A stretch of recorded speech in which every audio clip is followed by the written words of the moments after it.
The hammer comes down and beats you over the head for the rest of your life with a big national security stick. And so that people learn to duck their head and not speak up. Because bad idea now. This is the emergency broadcast system. This is not a test. Repeat, this is not a test. Citizens are advised to take the following steps. Find us, armoroftruth.net. In the age of technocracy, scientism, and pop atheism, Faith is resistance.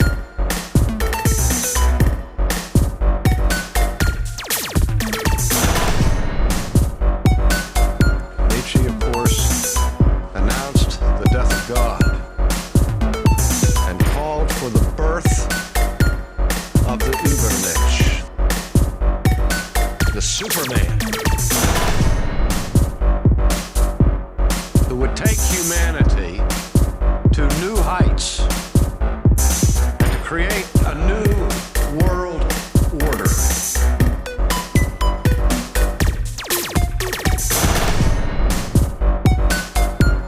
Find us at the Armor of Truth YouTube channel. This is not a test. Repeat, this is not a test. Greetings, everybody. It's Armor of Truth Live number 233. And the camera's not on. Hang on a second, folks. There we go. We'll be right with you. There we go. Hey, how's it going, everybody? Caught me off guard, didn't you? Well, welcome to the show, my friends. Did the United Nations really just decriminalize sex with minors? Well, that's going around. That seems to be a rumor, or is it a fact? Over on Twitter, they would like you to think, well, one side of the argument would like for you to think that this is a far-right wing conspiracy theory. Let's just show you right quick what we're talking about before we get going. And I think that probably one of the best ways to do that is, oh, what's all that? Well, this is just one big happy family. And we're going to show you more about this today as well. Let's drop in over here on the Reese report. Greg Reese, affiliated with InfoWars, as a matter of fact. But he seems to have a very short synopsis of what's going on and the general claims. And we're going to look at them in depth. And we're going to find out, is it true? Did it really happen? Or is this just some kind of a distraction? Or is it a right-wing conspiracy theory? The Washington State Senate just passed Senate Bill 5599, allowing the state to hide children from their parents. No allegation of abuse is required, just the child's delusional desire to change the gender of their own body. The bill compels state-licensed youth shelters to act as accomplices in castrating children without their parents' knowledge, and allocates over $7 million to pay for the surgical and pharmaceutical castrations. According to this new law, if a child shows up at a youth shelter in Washington state and expresses the desire to change the gender of their body, claiming that their parents are against it, then the youth shelter is legally obligated to not notify the parents of the child's location, but rather to funnel that child into the destructive and horrific world of transgenderism, paid for by the state of Washington with taxpayer dollars. And it's not limited to Washington residences. Any young, confused, runaway child can now make their way to Washington to get castrated by the government without their parents ever being notified. The agenda to destroy Christian culture and the family was further demonstrated last month when scores of UN judges published the 8 March Principles for a Human Rights-Based Approach to Criminal Law Proscribing Conduct Associated with Sex, Reproduction, Drug Use, HIV, Homelessness, and Poverty. The document states that these principles should be of immediate relevance to legislators, judges, and prosecutors at all levels.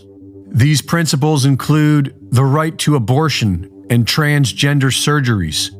They recommend the legalization of prostitution and all drug use. But the real offense is buried at the end of Principle 16, consensual sexual conduct, where it states that sexual conduct involving persons below the domestically prescribed minimum age of consent to sex may be consensual in fact, if not in law. In this context, the enforcement of criminal law should reflect the rights and capacity of persons under 18 years of age to make decisions about engaging in consensual sexual conduct and their right to be heard in matters concerning them. And that's it. Essentially, that is what we're dealing with.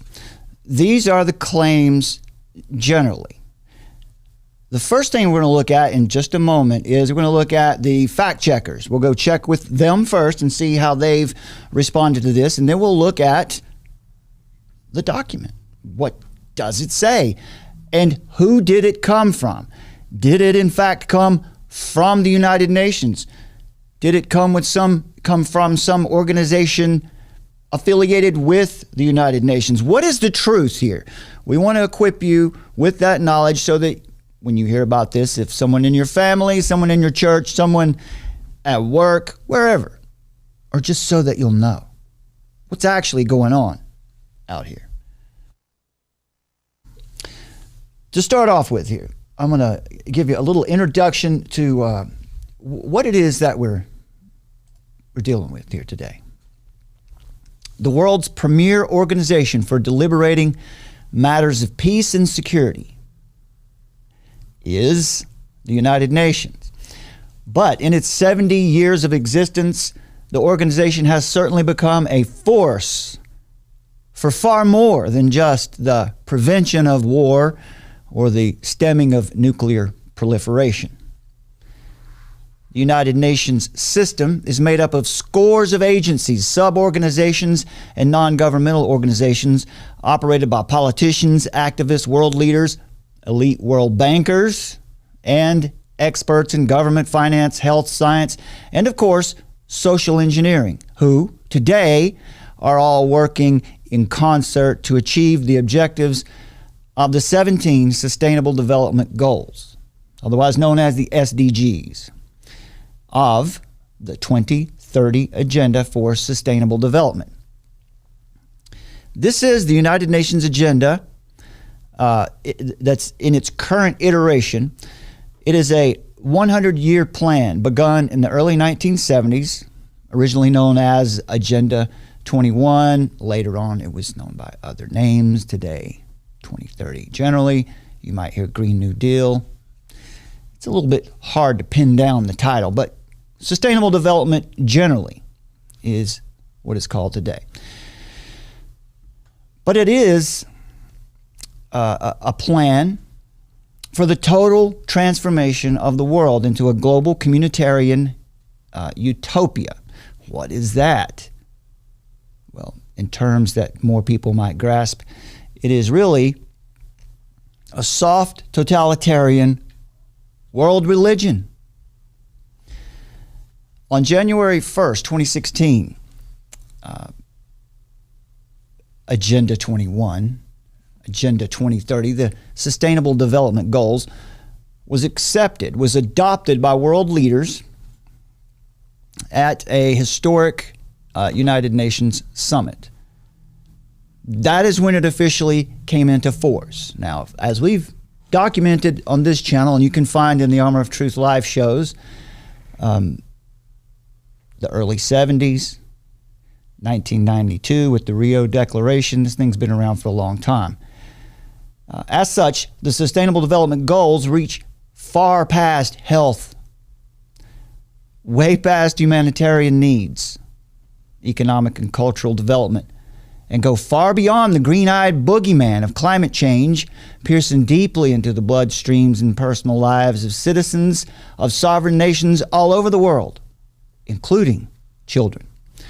So, as we sit here today, in the new normal, things have jerked and jumped and they've gone far beyond the cold totalitarianism into a new, upside-down, psychological inversion of reality. Legal experts, NGOs, state representatives, activists, and of course global players are unambiguously, that means they're not hiding it. They are driving the idea that sex exists on a spectrum.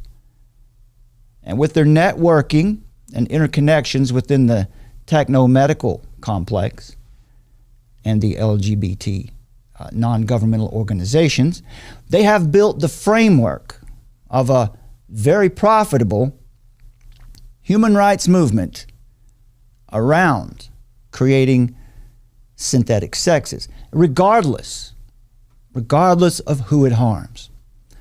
And we know who it harms the most. It is the children. Now, the United States is a founding member of the United Nations and is the host nation of the UN headquarters and has been a principal guide and major funder of the organization since its formation in the 1940s. Donald Trump attempted to cut U.S. funding to the United Nations in an effort to prioritize national sovereignty over globalism. Maybe that's why he's hated. I don't know. You can have your own opinion about that. But on the other hand, Joe Biden, a devout supporter of the United Nations and its policies, continued and even increased the U.S. taxpayers' burden to support the United Nations in 2021. So just to give you an idea of how it plays out, how much you're actually donating to the policies that we're about to show you. With a population of about 340 million, the United States contributed more than $12 billion to the United Nations. These are 2021 statistics. That's about 1/5 of the total United Nations budget. So that's about $76 for every American taxpayer. For a better comparison, we'll just say that's $35 for every American. In contrast, China, with a population of about 1.5 billion, really about 1.45 billion people, contributed $347 million to the United Nations funding. Let me remind you, that was $12 billion that the United States contributed to the UN with its 340 million people, about 160 million, I think it's 147 million taxpayers.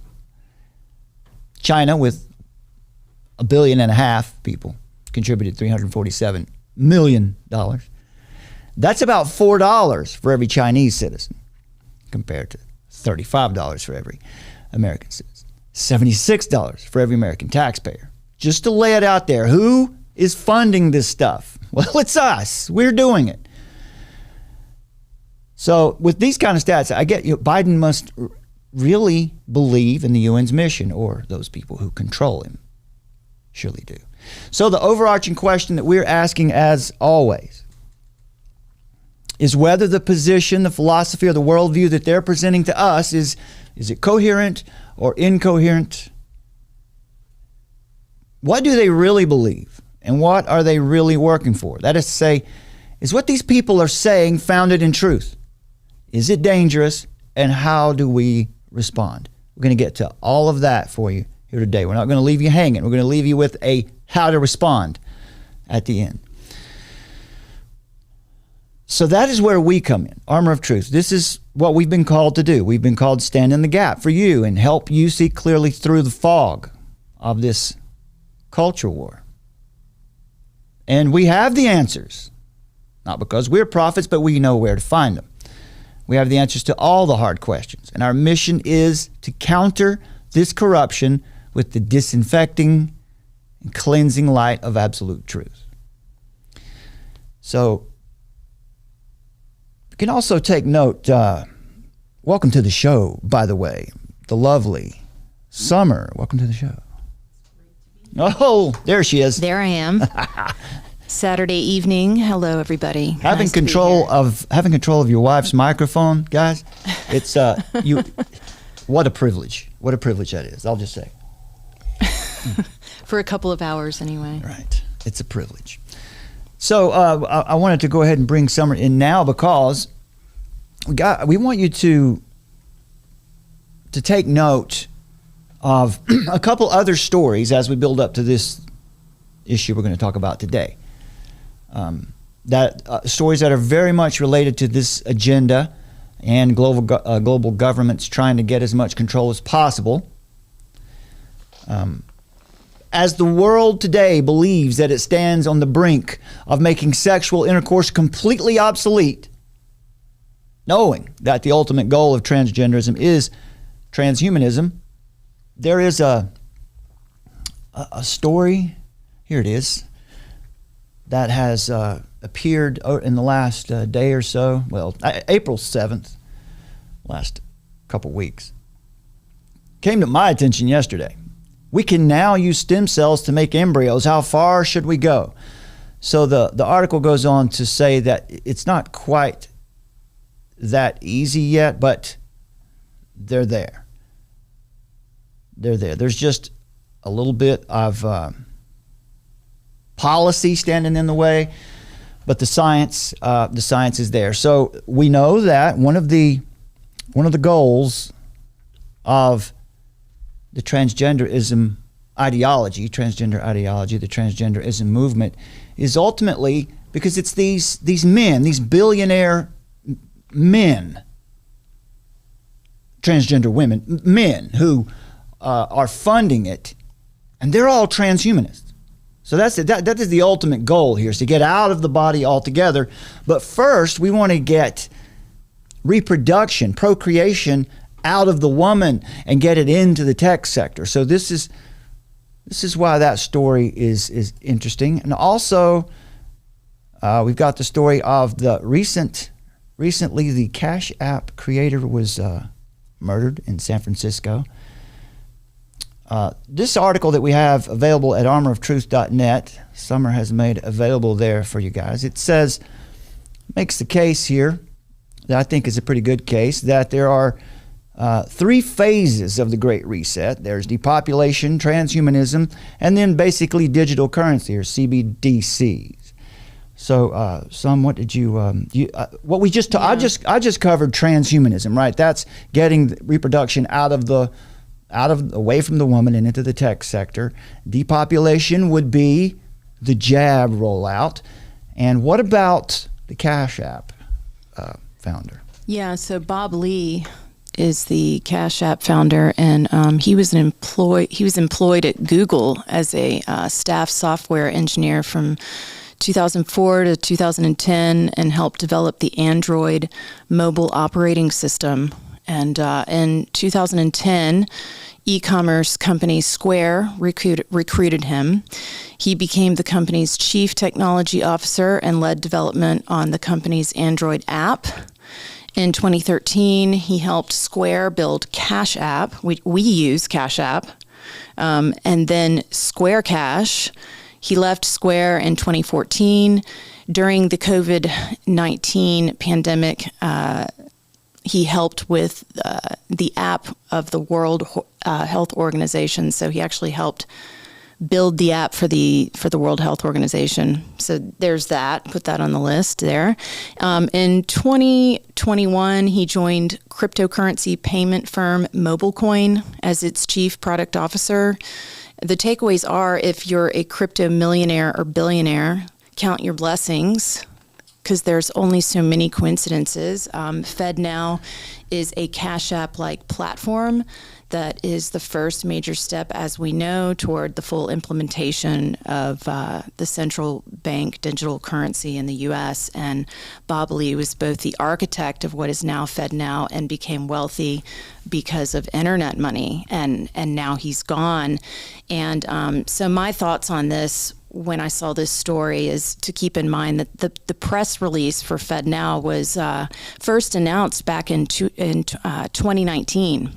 So back in 2019, you can see that there was a press release stating that the Federal Reserve is going to launch FedNow with the expected launch date of July 2023. So here we are. It's right on schedule, and Bob Lee is gone now. Coincidence? Strange. strange indeed. And another funny twist that you just can't make up is, speaking of Bob Lee, his murder happened in former House Speaker Nancy Pelosi's district in San Francisco. His murder was investigated by the same San Francisco police and San Francisco district attorney who lied about Paul Pelosi answering the door in his underwear. So there's in any rate, there's precedent for the San Francisco police and district attorney embellishing, lying, and manipulating facts. You don't say. Yes. Are you suggesting that they wouldn't tell us the whole truth? Right. Right. So it's justifiable that for critical thinkers to be skeptical of the entire narrative surrounding the murder of Bob Lee. There's that. They're trying to say that it's this guy, they've made an arrest, and the person that they've arrested currently, it seems dodgy all the way around. Well, yeah. So Bill Lee, he's his platform that he created is almost a one-for-one match to the FedNow system. So these are interesting stories. I think interesting there that 3 stages of the Great Reset: depopulation, transhumanism, and we've identified that. Yeah. Like when it comes to the pandemic treaty and all that, they have to have this digital system in place because otherwise people aren't going to go along with it. So they've got to have this digital coercion. Monetary. You've got to be compelled to go along with it, right? So they need to have that CBDC up and running.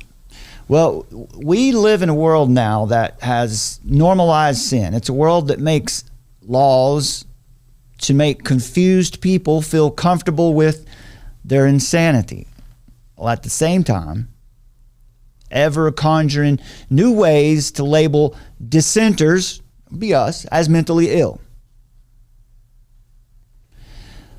The culture is depraved. The rulers of today are now seeking to criminalize truth-telling, and by truth, I mean the gospel and God's ordered way of righteousness.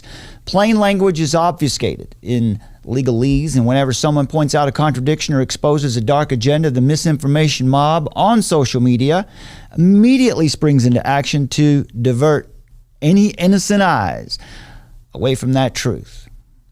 Isaiah 5:20 tells us, "Woe to those who call evil good and good evil, who put darkness for light and light for darkness, who put bitter for sweet and sweet for bitter." Isaiah is here describing a state of moral confusion, suppressing the truth in unrighteousness. They control public opinion and redefine language so as to blur the lines of morality and to normalize and excuse blatant sin, overt evil. They find ways to justify the ugliest and most abhorrent transgressions on humanity. Today, liars are applauded and esteemed, while those who love and speak truth are shamed and silenced. This is the New World Order that Friedrich Nietzsche called for. This is the logical conclusion of the modern Tower of Babel: rebellion, autonomy, and antinomianism.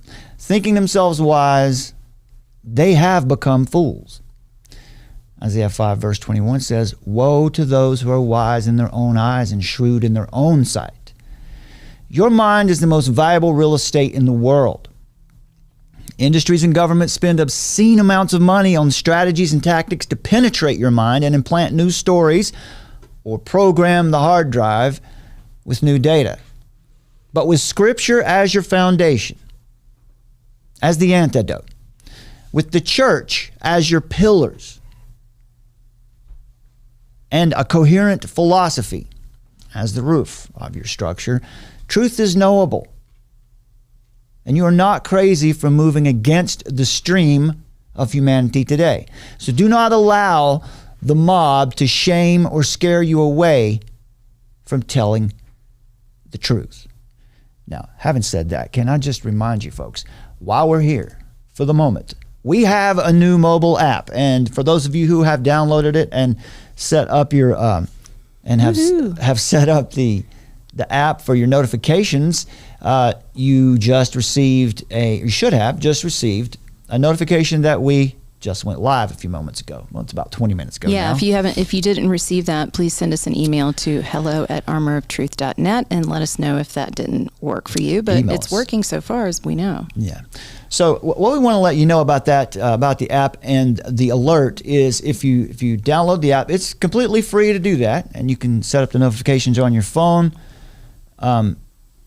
Sometimes you see a show appear here on the channel, and it's maybe a few hours before the show goes live. There are reasons for that, but what we want you to know is that mobile app notification will go out when we go live.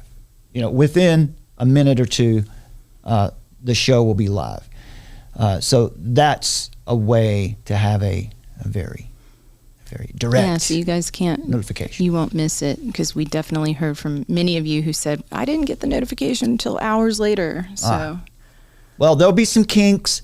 So we hope that you'll let us know what you're experiencing. We'll try to help you out as much as we can. We're working with a very, very good company that helps to make this all work for us. So let us know so we can fine tune and get it right. Likewise, on the mobile app, there will be content there for you. Working at the moment, working to prepare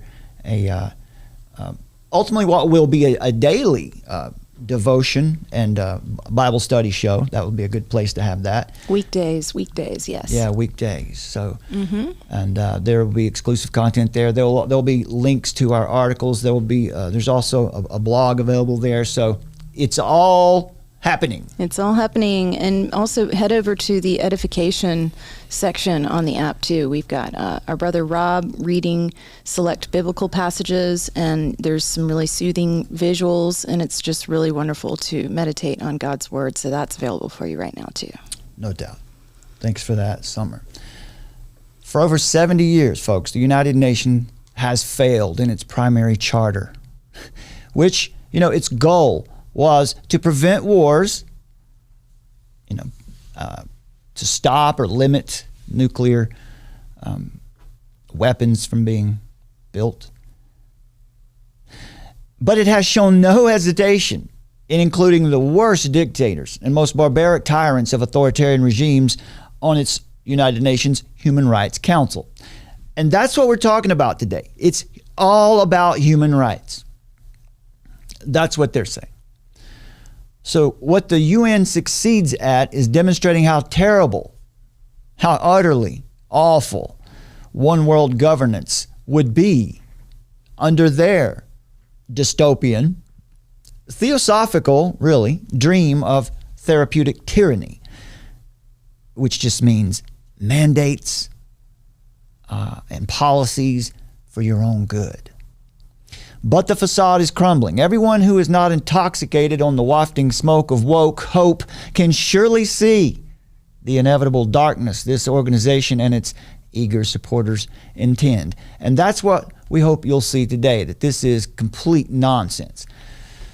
So the article that's in question is this one. The International Commission of Jurists put out this piece where they make recommendations. Now, they don't set policy or do anything like that, and they are not the United Nations, but let's not get it twisted. It's not some conspiracy theory to say that the United Nations is involved here, and we'll explain exactly how they are involved now. So let's move through this. This was called the 8 March Principles. The 8 March Principles. So if you've got something to add in, just flag me down and I'll bring the mic up there. Okay. Go ahead. Roger that. It's the 8 March Principles for a human rights-based approach to criminal law proscribing conduct associated with sex, reproduction, drug use, HIV, homelessness, and poverty. Developed over a 5-year consultative process following an initial expert meeting of jurists. That means lawyers, judges, legal experts. That was convened in 2018 by the ICJ. All right, together with the joint United Nations program on HIV/AIDS, that is UNAIDS or UNAIDS, and the Office of the High Commissioner for Human Rights to discuss the role of jurists in addressing the detrimental human rights impact of certain criminal laws. What are those laws? Well, let's get right into it here. The principles are aimed at offering clear, accessible, and operational legal framework and practical legal guidance based on general principles of criminal law and international human rights standards. So right there, the ICJ makes recommendations on law that should be created, either laws would be changed or created afresh, that can be binding on member nations. And in this case, we're talking about sexual reproductive health rights. That just means abortion, folks. That's all that means. Including abortion? No, that's what it's all about. That's what it means. Nobody here has any trouble getting health care, right? They're talking about abortion. Consensual sexual activities, including in such contexts as sex outside of marriage, same-sex relations, and adolescent sexual activity and prostitution. It also deals with gender identity and gender expression, and those are the ones we're going to be focused in on mostly today. So let's move through this quickly so we can get to all of it. There are important precedents here to consider. The United Nations also had, in recent years, a Convention on the Rights of the Child. It was an international treaty that outlined the rights of children defined as persons under the age of 18. The convention emphasized the importance of protecting children from harm. There's some terms that would need defining, wouldn't they? Protecting them from harm. Remember, we live in the upside-down, bizarro world. What they mean as harm, we can't take for granted. Continues, it says, this ensures the children's access to education, health care, promoting their right to participate in decisions that affect them. So that's what you also heard here in this document. It also says to prevent discrimination against them. So the convention has been ratified by 196 member countries and is widely regarded as a key document in promoting and protecting the rights of children around the world. So that's kind of a foundation happened before this. Now, what are the claims against the United Nations that Greg Reese made and that a lot of other publications have made against the UN and or the International Commission of Jurists? Now, if you notice, there are two issues really at play here. There is the document that the ICJ has put out, and then there is the law that was just passed in the state of Washington. So let's get right. The claims that, go ahead. I was just going to say, if you look at the document too, the ICJ document, you can see that the president is a gentleman by the name of Robert K. Goldman, who is a professor of law at American University Washington College of Law. And he teaches, practices, and writes in the areas of international law, human rights law, terrorism, and international humanitarian law. And for more than a year in 2004 and 2005, he was the former UN Human Rights Commission's independent expert on the protection of human rights and fundamental freedoms while countering terrorism. So that's all a mouthful, but I just wanted to let that be known. Would it be the president relevant on the document? Yeah. All right. Would it be relevant to point out that he's a gay man? I think it would, wouldn't it? At this point in the game, would it not be? Of course. Right. And that is, it's not something that they're really hiding, but that is important to know too, right? Because this is, you'll see why as we keep moving through this. So right away, the fact checkers responded to this. This thing's been out for a couple weeks. So Charlie Kirk tweeted, the UN is now advocating for the decriminalization of sex with minors. So is that true? He says sexual conduct involving persons below the domestically prescribed minimum age of, he didn't say that. That's a quote from the document we just read. So Charlie Kirk said, they're coming for your children, folks. Well, verifythis.com says, well, that is misleading. It's misleading.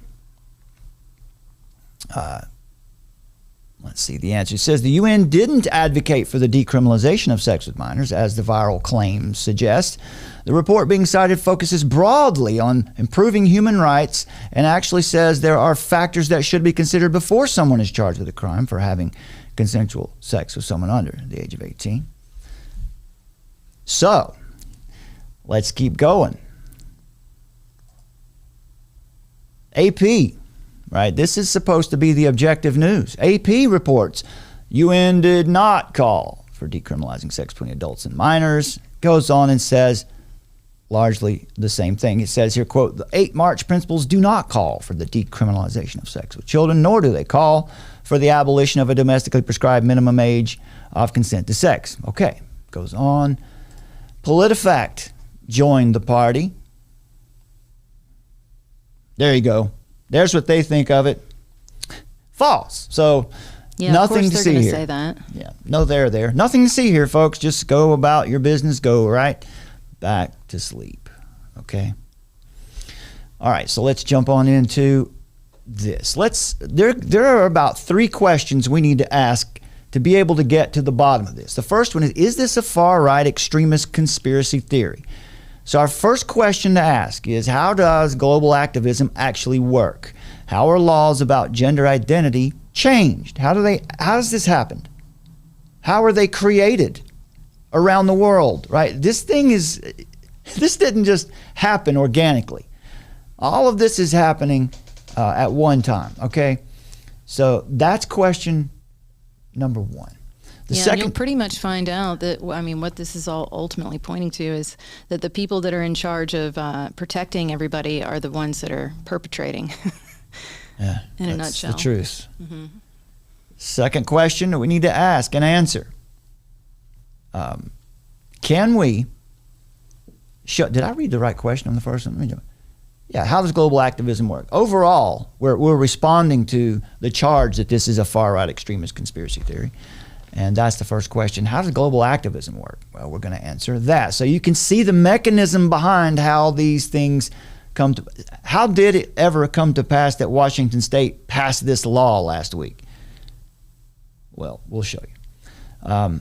Second question, can we show evidence where such influence, like the ICJ or the United Nations, has actually led to laws that directly affect children and parents? Yes, Washington State Senate, April 2023. We'll also look at, also California has done the same thing. And the third question we need to ask and answer is this. Can we provide evidence that the United Nations or the International Commission of Jurists, the ICJ, or other sub-organizations and agencies, can we show that they're operating according to immoral principles? Yes. We can show that, and we will. We'll show you how the ICJ engages in writing revisionist history, how they mislead the public themselves, and how the UN, of course, has a very dark record in human rights of its own. So let's start right here. First question, how does global activism work?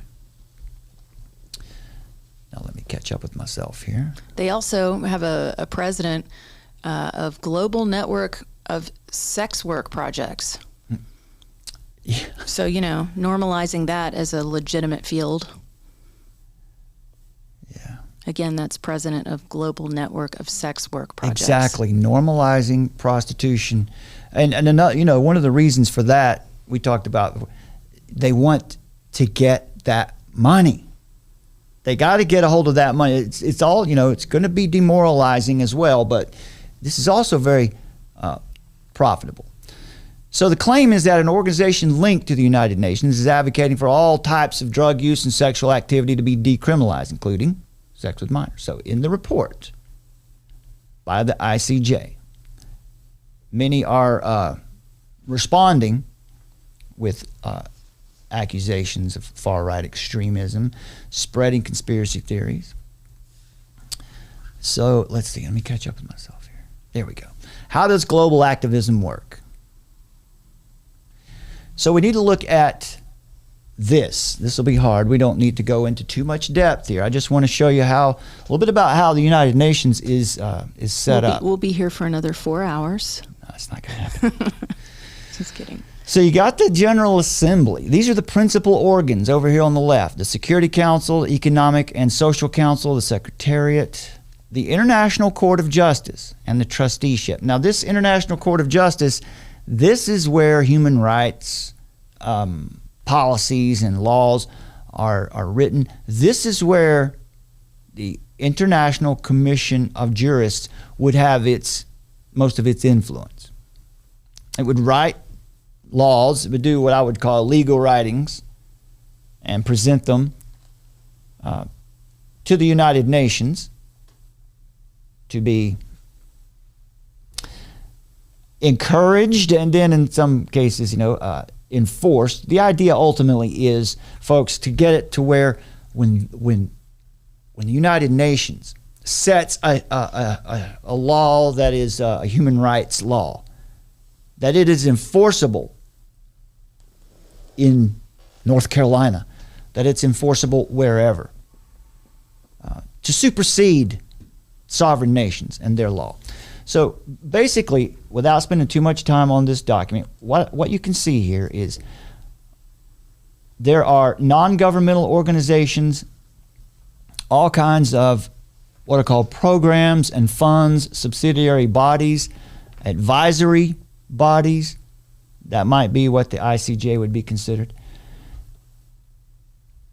So what we're focused on then is non-governmental organizations and activism that are feeding.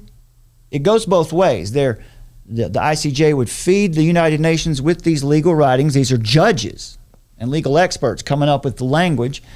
And then also, in turn, the United Nations and the ICJ gives activists and NGOs, empowers them with the language and everything they need to be able to make changes actually on the ground. For instance, in Washington State.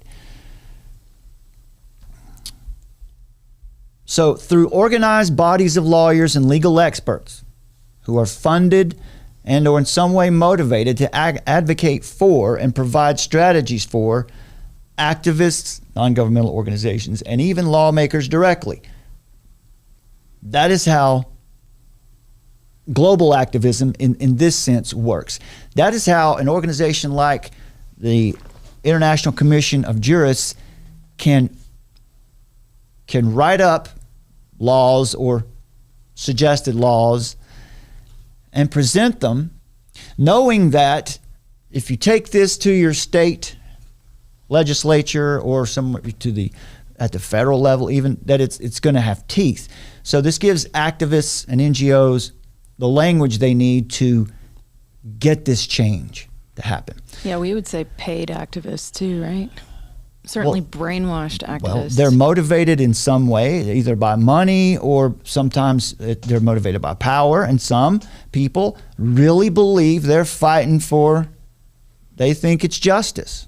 So it's... Well, they're getting spoon-fed all this information in school. Yeah. Yeah, they are, for sure.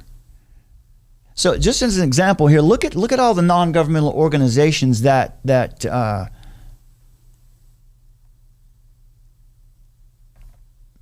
affiliated here with the United Nations. Now, this is from a website called Trans-Lifeline. So they're showing you non-governmental organizations that are focused on trans rights issues, which ultimately means, in the long run, transhumanism issues. But for right now, trans rights issues means the destruction of religious liberty, specifically traditional Christianity. Look at all of these. Now, here's the Arcus Foundation. We've talked about that one, focused on issues related to... Now, look at how they do this. You need to see this. You got to see what's going on here within this movement. The Arcus Foundation. Do you see how they've changed this acronym or whatever this is? Typically, it's LGBTQIA+. But they've got the T in front. You see that? TLGBTQIA+. And that is because, folks, transgenderism is the golden goose. That's the one right now. I want the golden goose, Daddy. There you go. You want Willy Wonka reference? Willy Wonka. Now you can see it just goes on and on. These are the international ones. This is all continental, Africa, Asia, India, Israel. Just to give you an idea. Now, here is a very important piece that it's going to be one of the most important pieces that we present today. This is from a document. It's about a document called Only Adults, Good Practices in Legal Gender Recognition for Youth.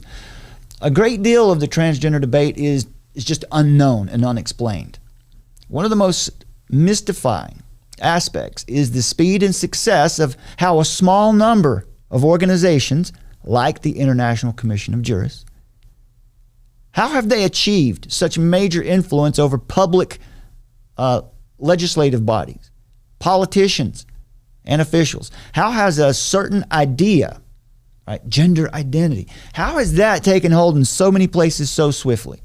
People and organizations that back at the beginning of this decade had no idea, no knowledge, and there were no policies. Nobody really knew anything about trans issues. Well, now, a lot of those same people who still don't know what it is are enthusiastically embracing non-binary gender identities and transitioning and social transitioning and surgery and all of this. They're offering gender neutral toilets and other changes to accommodate something called trans people and their interests. What if it were true that category doesn't even really exist? For another time. These changes have, among other things, surprised many people. They wonder, how did it happen? Why nobody seems to have ever at any point knocked on their door and said, hey, what do you think about this? What do you think if suddenly we just change the world this way? Nobody asked, right?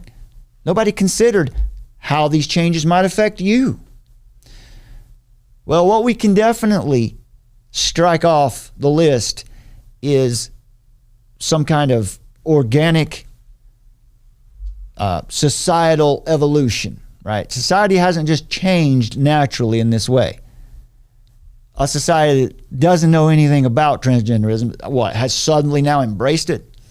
No.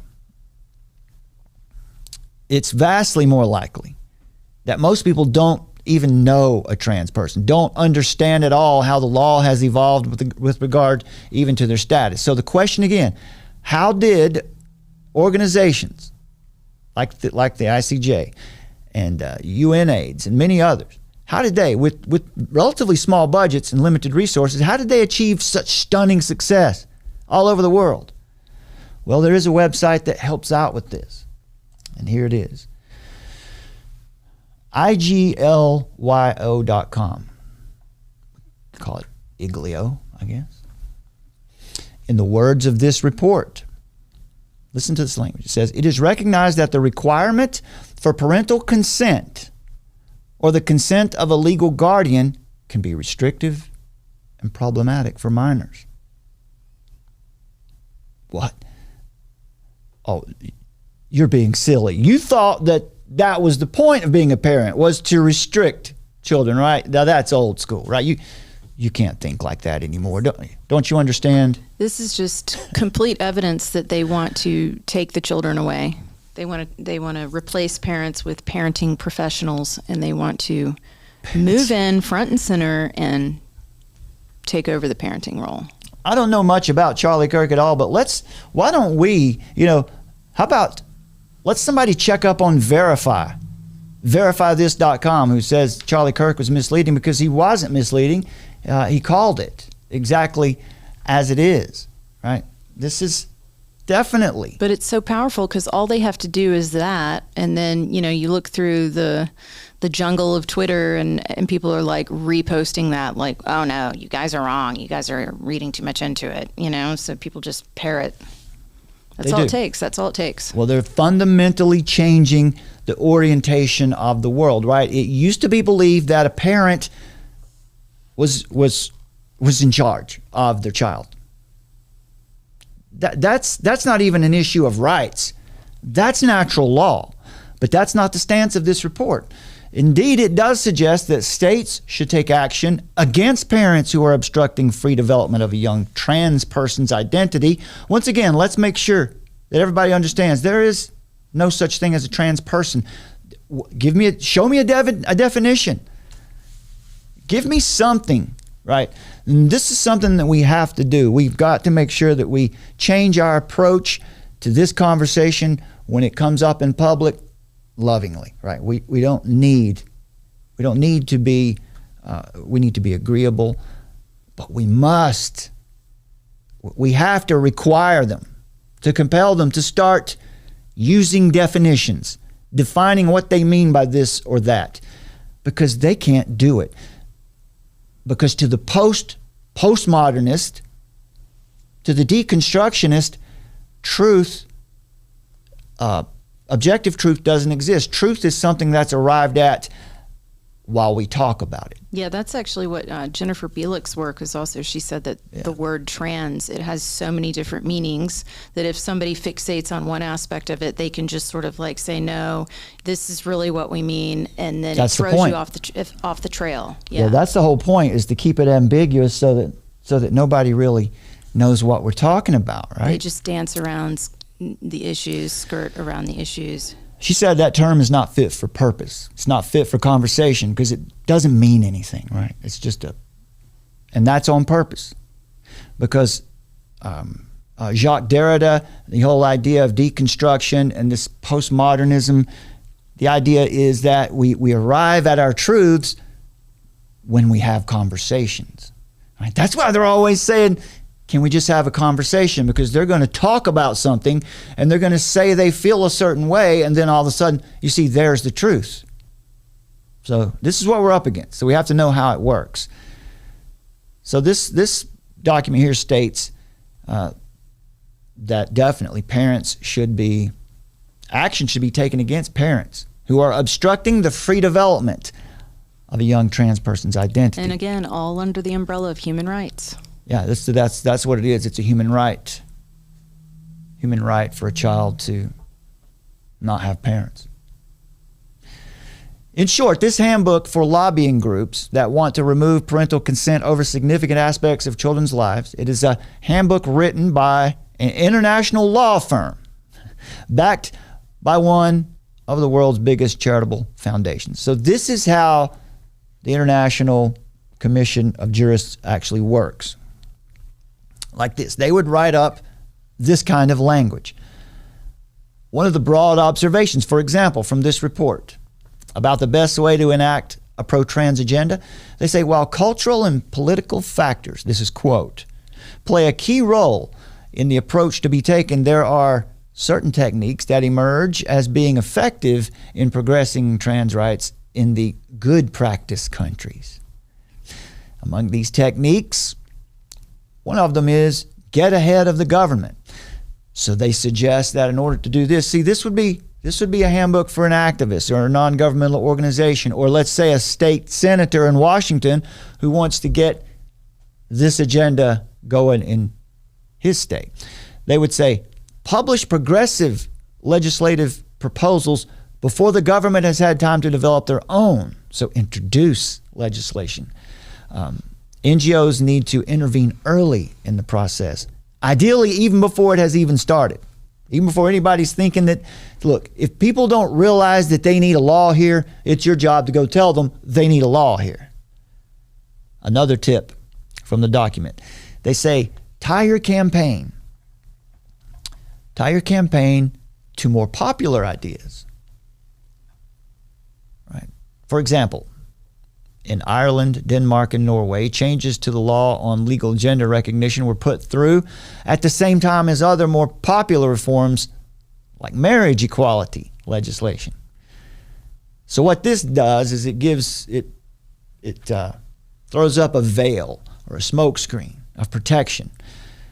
Because in Ireland, for example, marriage equality was supported, but gender identity, not so much. It was really an issue that they weren't so open to yet. So they slipped the gender stuff in with you see how this works, right? That's how it goes. Another recommendation they make is avoid excessive press coverage and exposure, right? You would think it would be the other way around, wouldn't you? But according to the report, some countries have moved more quickly to advance trans rights and remove parental consent. Those are the ones where groups have been lobbying for those changes, have succeeded in stopping the wider public learning about the proposal. So in some places, you don't want your agenda to be out in the open. In other places, you do. Like in Britain, the more exposure this agenda has had, the less successful the lobbying has been, right? For some reason, people in Britain they don't really, when they hear it stated and defined, they don't really like it for some reason. I wonder why. So they say in the document, another technique which has been used to great effect is the limitation of press coverage and exposure. So this is obfuscation. They're telling you there, sometimes we need to keep our agenda on the down low. This small civil rights movement that used to be there, the small civil rights movement of lesbians, gays, and bisexual, became a global purchasing juggernaut once the medical industrial complex infiltrated it during the 80s AIDS crisis. Leadership, businesses, the networking, something called AoT Leadership, which is a business networking arm of the LGBT market, currently reports $3.7 trillion with a T, $3.7 trillion in buying power. By 2000, when the AIDS epidemic was, it was all dying down, it was under control, I guess you could say. The two most powerful LGBT non-governmental organizations in America emerged. One was the Gill Foundation, Tim Gill. Remember the man who we presented to you here? We're going to punish what was the word? We're going to punish the wicked. We're going to punish the wicked. Right. He's the one who said we're going to punish the wicked. And by the wicked, he meant anyone out there who is promoting or wanting the religious reform bills. Anyone who's trying to protect religious freedom, we got to shut them down. You're the wicked. He marked everyone, right, and then told everyone this is your enemy. Gill is, as we pointed out, an American philanthropist. He's an LGBT rights activist. He's a gay man, of course, and he was among the first open homosexuals to be on the Forbes 400 list of America's richest people. As of 2019, he was the largest individual donor to the whole LGBT rights movement in U.S. history, at about $500 million to this point. He's also the founder of the pioneering computer software company Quark. A little backstory if you care about that. He now owns an artificial intelligence company called Josh AI. Other large LGBT rights NGOs. There's another one in the United States called the Arcus Foundation. We just saw on the list back there, founded by John Stryker, who is heir to his family's $17 billion medical supply corporation called Stryker Medical. He is also a founding board member in Greenleaf Trust, a privately owned bank in Michigan. Stryker and Gill are not your typical grassroots activists. This is how we know this agenda is coming from the top down. It's not organic. It's not coming from the people. For example, Stryker Medical owns 54 companies in 36 countries, sells its medical supplies to 100 countries across the world. Of the top 10 countries outside the U.S. using Stryker medical supplies, at least 8 of them are hotbeds for this stuff, for gender activism and political pressure, driving gender identity laws, including UK, Ireland, Canada, Germany, the Netherlands, Australia. America is home to Stryker Medical and the Arcus Foundation and its largest consumer base. Their next largest consumer base is the UK, where Arcus Foundation has another branch at Cambridge University. So this is how global activism is done. So when you see the people gathered at the Capitol, sorry to be crude, but with their vagina hats and all that, you know, that's what they were. That wasn't their idea. This didn't come from the people. And now it's moved into the transgender riots, protests, peaceful protests. And it's all funded, and you can see where it comes from. So that's the first question. How does global activism work? That is a brief tour. Second question that we need to answer is this. Can we show evidence where such influence has led to laws that have directly affected children and parents? Summer, can we answer that question? It starts with a why. And it sounds like yes. Washington State and their Senate just recently, as a matter of fact. Here is that article, which comes from the Heritage Foundation. It was in a lot of other places. A lot of local news in Washington State covered this. And the title of the article there, as you can see, is Stuff of Parents' Nightmare. Stuff of Parents' Nightmares. Washington State bill hides runaway kids from transgender, unsupportive parents. Now, this article from Sarah Perry, who is a senior legal contributor to the Heritage Foundation. So someone who is going to be helpful in helping us parse out this legal language now that we know where it comes from. So what happened was, in the dark night on the last day of the legislative session in Washington State, Senate Democrats passed Senate Bill 5599. As she writes, she calls it a breathtaking evisceration of parental rights, because the bill allows the state to legally hide runaway children from their parents under certain conditions. One of those, if the parents don't consent to the child's gender transition or their abortion. No allegation of abuse in the household is even required. All you need is the kid's word. This is just so evil. This is our world, right? It's pure evil. Not only that, Summer. Kids from other states can show up in Washington at a shelter, right? If you're having, and you know, man, what teenager And at some point. This is like kidnapping. And that's what a lot of people were saying. That's why, you know, a lot of people were responding to it saying, you're just far right extremists. Well, come on. I mean, think of this.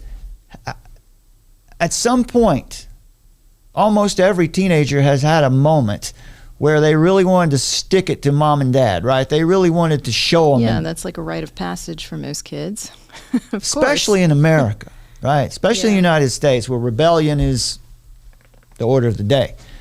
Well, this bill applies to children from other states who can travel thousands of miles. So buy your bus ticket and go to Washington. Right, or just jump across the state line. Whatever. So they call now, that means that Washington is what they call a sanctuary state for runaway teens. Now that's what you see how the language works. Doesn't that sound nice? Wow, it's nice that we have sanctuary states for runaway teens, isn't it? That's a good thing, right? Well, I don't know. Tell me what you think after you hear the rest of this. If that's not enough, the bill allocates up to $7.5 million of Washington taxpayers' money on the Office of Homeless Youth Prevention and Protection, which provides grants to organizations to pay for gender transition surgeries, the drugs and surgeries, and abortion procedures. Right? It's called the Office of Homeless Youth Prevention and Protection. It's crazy. Now, on this bill, Bill 5599, all Democrats voted yes, all Republicans voted no. Just that alone should be enough for the bill to just be done away with and start over with it, or just burn it. Now, here's where the most important part is, right? Because we've heard the claims, as described in Section 2 of the bill, a minor's desire to seek, quote, let's see, thought I had it on the screen, it's down here. Section 2 of the bill right here. Here we go. Yeah, this is what Reese had up on the screen. Here we go. Section 2. There's Section 1. Now, there's Section 1. There you go. It says, location without permission shall promptly report the location of the child to the parent. So, right, lip service. Right, you see, so right there it says they have to tell the parent, or they have to tell law enforcement that the runaway child is there, right? Unless a compelling reason applies as defined in subsection 2. That is so vague. Well, let's see what it means, Summer. Let's go down to subsection 2. Let's find out what they mean by that, okay? Let's see if I can find it here. There, isn't that it? Yeah. As described in Section 2 of the bill, a minor's desire to seek protected health care services, that is a compelling reason. That's all you need, right? The kid shows up at the shelter and says, It's insane. I feel like I'm in the wrong body, and that's all they have to say. Right? Because that's where protected health care services begin with gender dysphoria. Right? That is a compelling reason to not notify parents of the location or to seek any parental consent before any drugs are given or even surgeries. So what happens when the parents call the police and they're looking for their kid? That's a great question. I'd like to ask in just a moment. Coordinate? I would like to ask this guy that question. Right? I'd like to ask him that question. Right? How many cases do you actually have where? Let me just move right on because I'm going to get way down in the flesh here in a second. So the definitions of protected healthcare services, right, are cross-referenced from another Senate bill, which is 5489, and that bill is titled the Shield Law. And it includes all gender-affirming treatments. So there you have it. That means just when they show up and say they feel like they're in the wrong body or they're dysphoric, however they report it. Yeah, that's grounds for the state to kidnap your kid. Right. That's what it is. There's something called in loco parentis, folks. That's something that you need to be aware of. And it's an old principle where, especially when we have our children in public school, where the state does take a certain parental role in that child's life. Look up the term in loco parentis and study that. We've talked about it here before back on the show about surveillance in the high schools, Gaggle, that show. Vodi Balkum has talked about it quite a bit.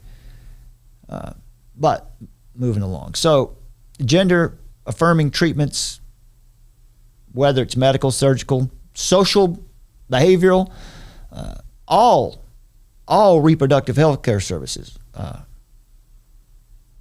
are, that's a compelling reason. They all count, and or whatever assisted reproduction or in vitro fertilization, just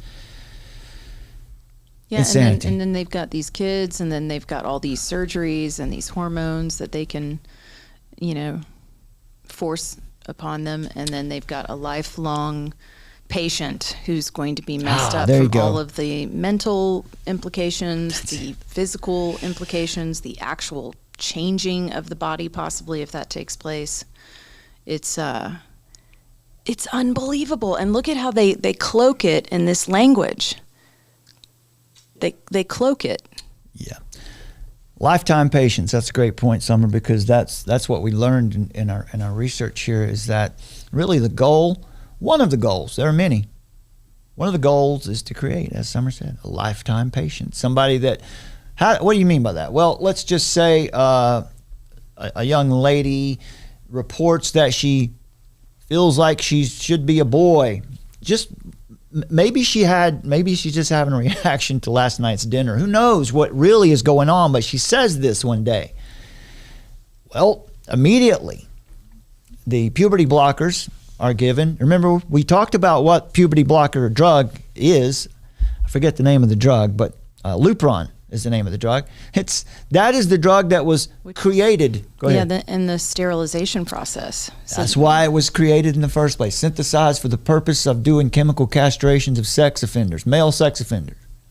Right. So Anyway, they do this. So almost immediately they'll do this. They'll give this young lady puberty blockers, they call them. That's Lupron. Which, by the way, makes people, the women, very aggressive with the testosterone. Comes next, which is what comes next. They do that first, and then almost always the next step is the testosterone, which, as Summer has pointed out, is that why the young lady in Nashville was acting out? We don't know, but here's what to ground what Summer just said there about lifetime patients. This young lady, as soon as she takes the testosterone, she's infertile almost always, and almost immediately that female is infertile, and it's not reversible. So what do we have then? We have a lifetime patient. Yeah, we have a lifetime patient who needs some sort of services, some greater than others, but who's going to be attached to the medical industry. Let's say it's a young man, and boy, he's really convinced, right? It's the coolest thing in the world. He just loves all the attention that Jeffree Star gets, right? He's got to get some of that. And he's going to become a transgender woman. And he goes all the way. Testicles removed. Gosh. But that's what's happening. So let's say that happens. And then what happens to him? Lifetime patient. Let's say that, for one thing, he's got to continue to take these female hormones to do whatever that does. But let's just say he changes his mind and says, that was a terrible idea. Let's say he gets to be 25 years old and realizes that was his worst idea I ever had. Now he wants to go back to feeling like the man that he is. Well, lifetime patient, right? He's going to need this synthetic testosterone, right? So you can see what's happening right here. Anyway, so the bill here in Washington is the brainchild of Senator Marco Leías. I believe is how you say that. Marco Leías.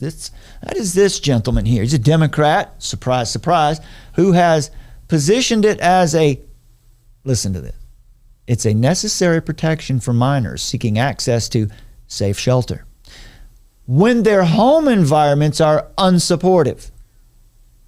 Telling you what, this indirect problem reaction solution.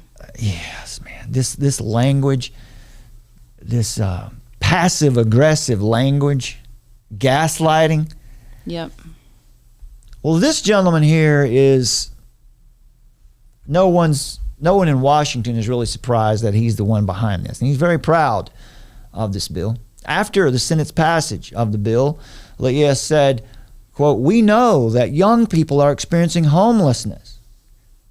The ones that are experiencing homelessness are exposed to dangerous and harmful outcomes." Right? That's how you do it when you're a progressive, anti-human human. You say things like that. You say, well, obviously the kids who are homeless are exposed to dangerous and harmful outcomes. He says this legislation ensures that our trans youth have safe options and access to secure, stable shelter when they may not be welcome at home. These people are predators. No two ways about it. That's how a predator talks. That's kind of what I was getting at. I kind of lost my train of thought, but yeah. Thank you. That's what I was yeah. See, one brain here, one flesh. So, yeah. Isn't that amazing? It's shocking. Even I was, we've been preparing this thing for a couple of days, and now as we're giving it here, it's just laid out in order. This is really overwhelming. Mm-hmm. Leías did not elaborate on what those dangerous or harmful outcomes might be. Of course, it's supposed to be unknown or unclear, so they can slide in whatever they want. So, as co-chair of the LGBTQ caucus in the Washington Senate, Leías is known for his efforts to promote prevailing progressive orthodoxy, and he's also known for his efforts at eliminating parental rights. He's also known for being very active in thwarting, doing whatever he can to end religious freedom or to shut down. Wow, what a shocker. Right. Is anybody surprised? I probably didn't even need to say that part, did I? He's pushed bills. But it's very telling. Yeah. Well, as obvious as it is, we'll point it out because, well, he's also pushed bills to ban conversion therapy. Now, that word, that phrase, kind of like Christian nationalism, has taken on such a monstrous visage. What is conversion therapy? You get from the media, you get the idea of some Christians got somebody in a back room and they're clubbing them over the head, or they're chastising them, or they're breaking them down psychologically. No, all that is, which, by the way, is what they're doing. All conversion therapy is the gospel.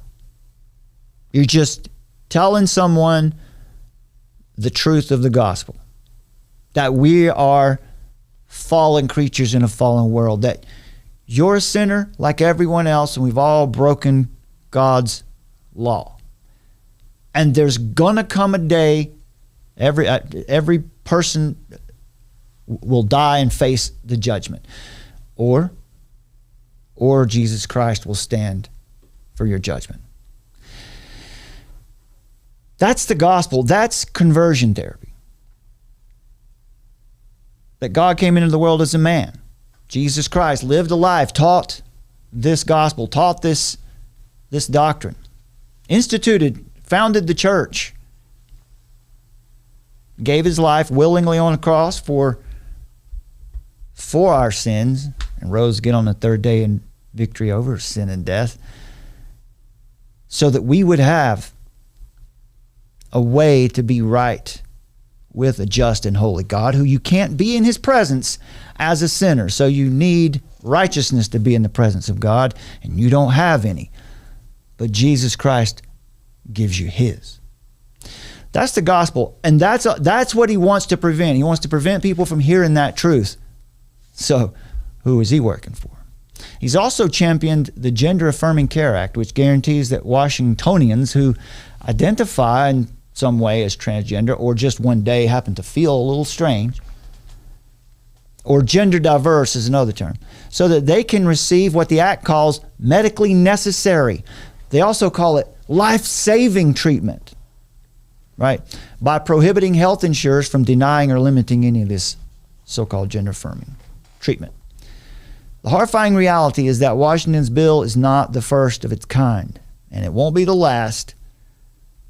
Within a few months of Washington's introduction of the bill, California, already a sanctuary state for minors seeking so-called gender transition, fell right in line and introduced a similarly devastating bill. So Washington and California, sanctuary states. The California proposal would allow a minor to obtain gender-affirming mental health interventions without parental knowledge or consent. So you can see that was the first, and then Washington goes a little further. So the next one will go a little further. And how do they do it? Go back to question one. They've got all of these activists. They've got these judges and legal experts for the ICJ writing up legal documents to help them make these arguments to get these laws passed. Now take note. Let's just stop for a minute and try to ground ourselves in some truth here. The Supreme Court has recognized for at least 100 years that the Constitution protects parental rights to direct the upbringing of their children. And as recently as the year 2000, the Supreme Court reaffirmed that parental rights were among, quote, the oldest of our recognized fundamental rights. Right? So that means that when these things happen, we still have some kind of legal recourse. But of course, we're up against it, folks. Activists rush teens into transition. Activists won't accept that maybe gender confusion is just something else, or maybe that it's natural and it's not an indication of someone who's ready to change their sex for life, right? If that same, for example, in the state of Washington, the teen who shows up at the shelter and who can be hidden from their parents by saying they feel like they need therapy, they need some gender affirming care. That same teen in Washington who commits murder, Washington Democrats don't believe they should face life in prison. They still believe they're minors. They say that their brains aren't fully formed to understand the consequences of their actions. So you see, when you can point out and find such obvious contradictions, you know you're up against a liar. Also, if that same teen wants to use a tanning bed in Washington, you can't do it until you're 18 years old. Right? You can't go use a tanning bed in Washington until you're 18. But you can be hidden from your parents and get top surgery or bottom surgery or whatever. Right? Democrats supported that law, the tanning bed law, because they believe that tanning beds are not healthy. But if that trans teen wants to undergo top surgery or whatever without parental consent, Democrats have no problem with that. And you better not question it either. There's no room for parental discussion or disagreement when it comes to raising your child, according to these activists. If the child wants this surgery, the parent doesn't rush to connect that child with doctors who can provide it, that parent is deemed unsupportive. Worse, that parent is deemed abusive. The bill essentially tells the child that they can run away from home, right? And they can get surgery paid for by tax dollars. They can just get away for a while without their parents knowing where they are. It breaks up families and it will ruin the lives of children. Yeah, and I just keeping in mind that what this is about is they're recruiting people to give themselves up for basically experiments. It's a big that's experiment on the human population as they try to do all these different things with us. And some people will be able to endure it, particularly why they target the younger people too, is because their bodies are young and resilient, right? Because when you're younger, you heal faster than when you're older. So there's all these different, a myriad of reasons. They get those lifelong patients. They get the children because, their bodies will heal faster.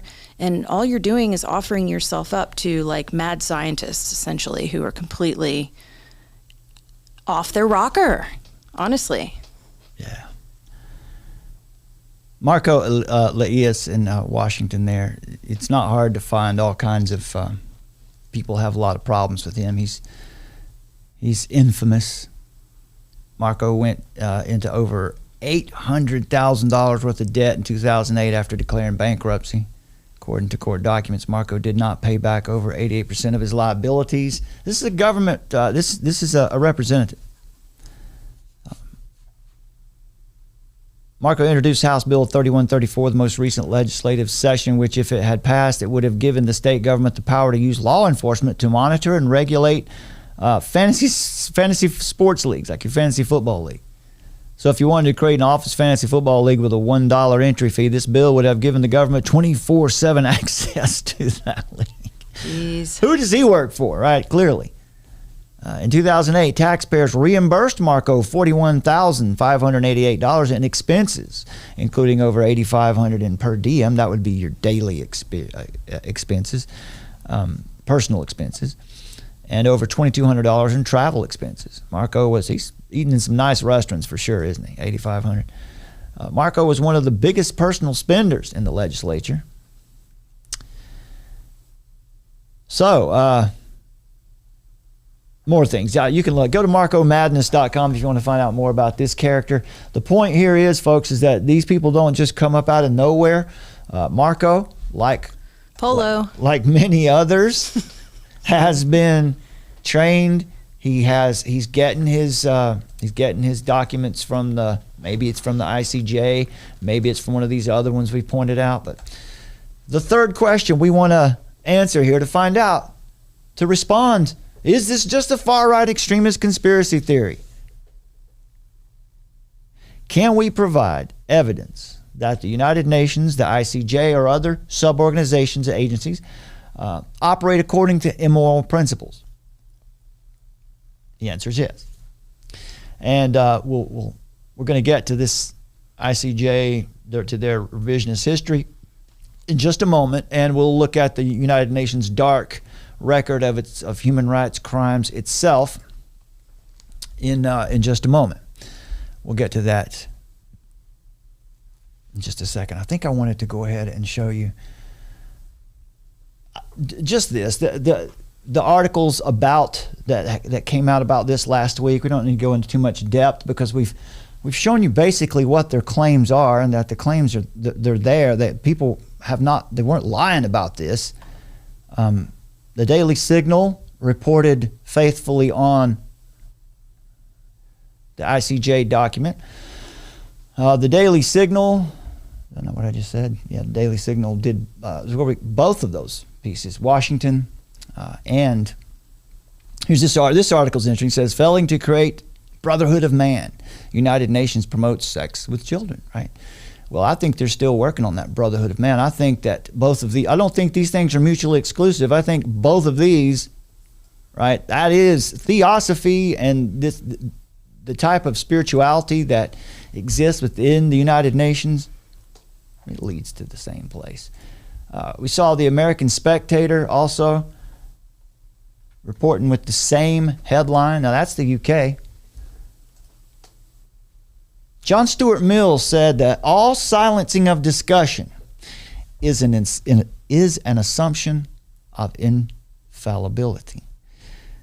Right? So that means whenever these activists, progressives, whatever title you want to give them, anyone, whether it's on the right or the left, when they shut down debate, they're assuming that their position is infallible. In fact, what that means is they're assuming the position of God. They're assuming the position of Scripture at the very least. And what we see at work here are the process of hiding, concealing the truth, popularizing the lie, suppressio veri. These are lies of omission, right, where we leave certain things out. That's what we saw in the language of the document, where they say this, but they mean something else. Suggestio falsi, or lies of implication, right? Just implying something that is obviously false. This is what we're up against. CBN reported on this last week, same thing. UN report calls for legalization of adults having sex with kids, calling it progressive autonomy, right? And of course, now it wasn't just right wing, or it was also UNAIDS, the United Nations organization. This organization, their purpose is to report on AIDS statistics and things like that around the world. But they obviously, as we pointed out, all those NGOs that used to seek funding for AIDS research, they've all switched into trans rights now because that's where the money is. So UNAIDS also reported on the ICJ's document. And it also turns out that the International Commission of Jurists, the ICJ, had so much blowback from this that a couple days ago they had to release a statement. And here's what their statement said. The International Commission of Jurists recently published a new set of legal principles to address the harmful human rights impact of unjustified criminalization of individuals and entire communities. I mean, that's just, that language is just overcooked. But the document known as the 8 March Principles was elaborated and endorsed by lawyers from around the world and sets out a human rights-based approach to criminal laws typically penalizing conduct associated with sex, reproduction, drug use, HIV, homelessness, and poverty. So they go on to say here that the commitment of the United Nations, right? See, they're speaking on behalf of the United Nations here. You saw a lot of these people, the fact checkers, saying it didn't have anything to do with the United Nations. That's just not true. Yeah, it's all over the place. Yeah. So they say that the commitment of the UN to fighting the sexual exploitation of children, wow, now that's rich. I'm going to show you some news here in just a minute to show you the United Nations isn't really all that concerned with the exploitation of children. It says these principles have subsequently been seriously misrepresented on a number of social media and websites. The principles do not call for the decriminalization of sex with children, nor do they call for the abolition of domestically prescribed minimum age of consent to sex. Okay, goes on. So what we need to do is deal with the fact, did they actually? Did they do this? Well, we have to look at a couple of the claims and take it one at a time. So the ICJ document states that it is presenting, quote, a new set of expert jurist legal principles to guide application of international human rights law to criminal law. Does that mean? Just means that they're suggesting laws, and they'll write the laws up for you that need to be binding. So if the UN doesn't currently have jurisdiction over the state of Washington, well, you got to get somebody in Washington to put it through, right? And that's what we see happening. So the ICJ report calls for the decriminalization of pedophilia and says laws against such acts, moral issues, are an attack on human rights. So that's how they go about it. Anybody who disagrees is anti-human, basically. So here's a quote. Ian Siderman, law and policy director at the ICJ, said in a press release, he said, criminal law is among the harshest of tools at the disposal of the state to exert control over individuals. He means minors. As such, it ought to be a measure of last resort. However, globally, there has been a growing trend towards over-criminalization. We must acknowledge that these laws not only violate human rights, but the fundamental principles of criminal law themselves. What law is he talking about? He's talking about laws against, he's talking about the consensual age of sex laws. He's talking about those laws, right? There's another claim. One line in the ICJ document claims that minors can consent to sex with adults. So let's look at that. Oh boy, if I can find it here. So because we've got the graphic here that. Well, again, it's like this idea too that you know, hi, we're the globalists and we're here to help. We're here to defend you against the state and nationalism. Yeah. So here's the claim everyone was circulating. It's Principle 16. It's found on page 22 of the report. Lays out the basis for that which these wise and esteemed legal experts considers consensual sexual conduct. It says, with respect to the enforcement of criminal law, any prescribed minimum age of consent to sex must be applied in a non-discriminatory manner. Enforcement may not be linked to sex or gender of participants. Enforcement may not be linked to age of consent to marriage. Moreover, sexual conduct involving persons below the domestically prescribed minimum age of consent to sex may be consensual in fact, if not in law. In this context, the enforcement of criminal law should reflect the rights and capacity of persons under the age of 18 to make decisions about engaging in consensual sexual conduct and their right to be heard in matters concerning them. Can I remind you, before we go any further, in the state of Washington, where they obviously agree with this, they don't allow a 17-year-old to go to the tanning bed because they're not mature enough to decide for themselves if they can go to the tanning bed. But when it comes to this, now, this is sickness. It goes on to say, pursuant to their evolving capacities and progressive autonomy, right? There's the progressive autonomy. Persons under 18 years of age should participate in decisions affecting them with their parents, with due regard to their age, maturity, best interests, and specific attention to non-discrimination guarantees. Essentially, what that means, all that mumbo-jumbo means that, hey, this 10-year-old might just be mature enough to have made that decision to have sex with that 50-year-old. right? They're going to tell you that what this is really about is so that minors can have sex with one another, and that's not what everybody knows that's not what this is about. Well, except that, they don't, because they'll come back and they just lie. They lie about it. They say, no, that's not what we mean. That's not what we're saying. But meanwhile, it is what they're saying. Suppressio veri, suppress the truth. Suppressio falsi. What was that? The second one here? Suggestio falsi, right? Where you just flat out lie. Mm-hmm. Or you leave certain things out. United Nations, here's another claim that was made in these articles. The claim was that the United Nations is an organization that is open to imposing moral evils such as abortion and pedophilia on the world. Is that a fair claim? CBN made a claim that the left is obsessed with sexualizing children, and the ICJ also argued against any restrictions on LGBT and trans rights. So they say no one may be held criminally liable for conduct or status based on their gender identity or gender expression. This is what they said.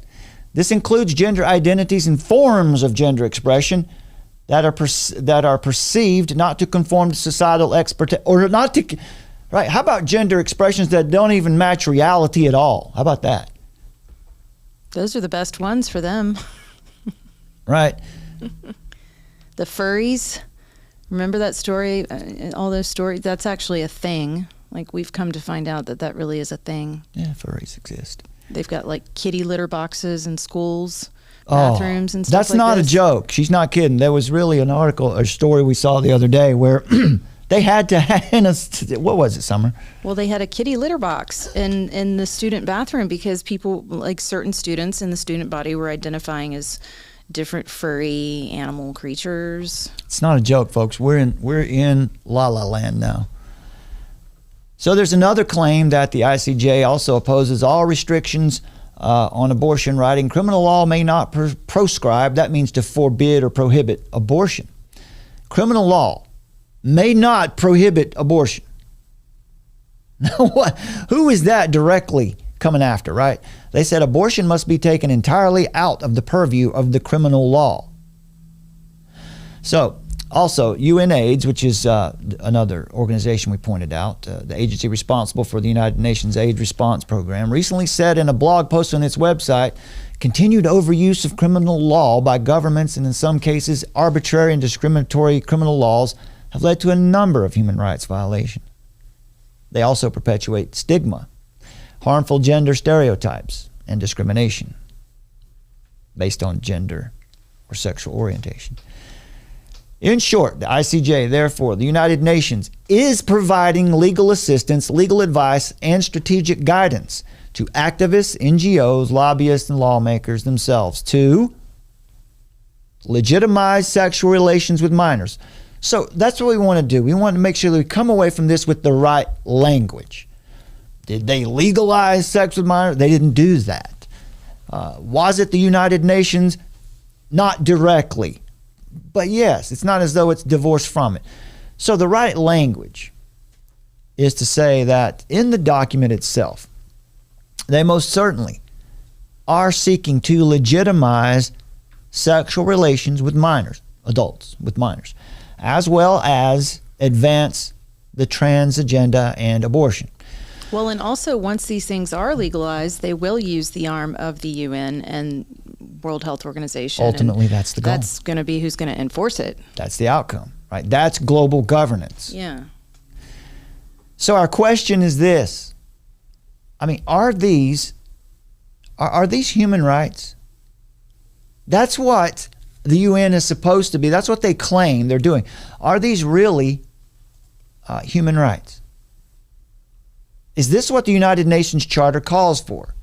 The advancement of abortion and regulation of multiple arbitrary genders, and to ensure that children under the age of 17, which by basic inference and implication includes children from the moment they can speak, right? So they're saying that they can now legally consent to sexual relations with anyone, an adult of any age.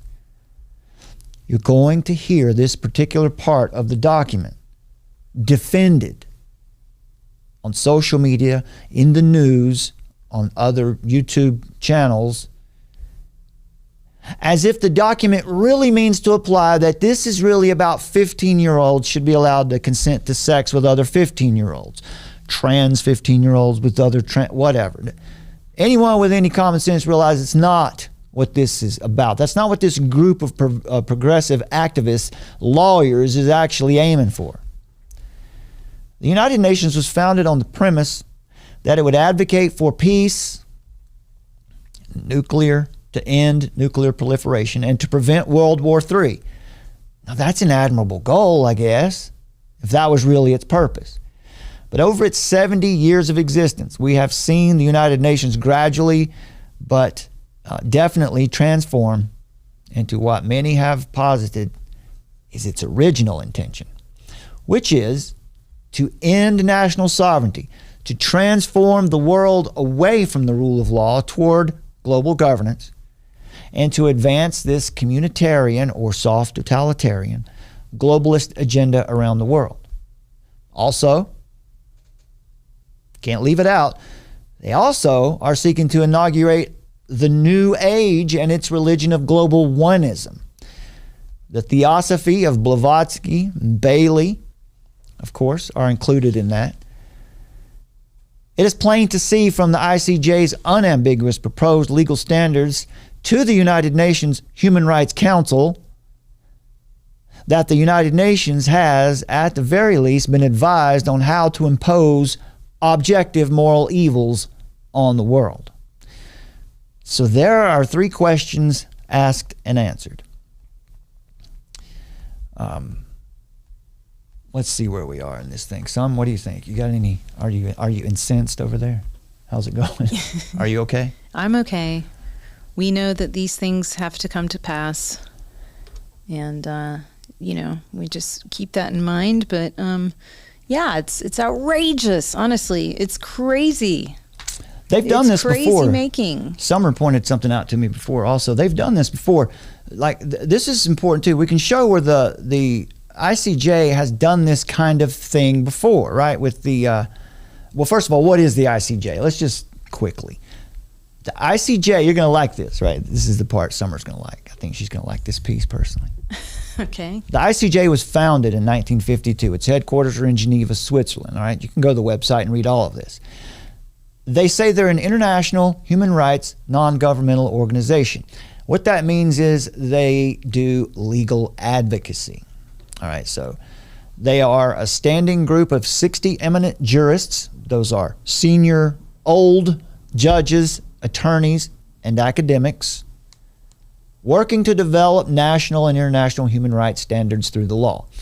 So the ICJ, the International Commission of Jurists, is dedicated to the creation and implementation of international law and principles that advance human rights.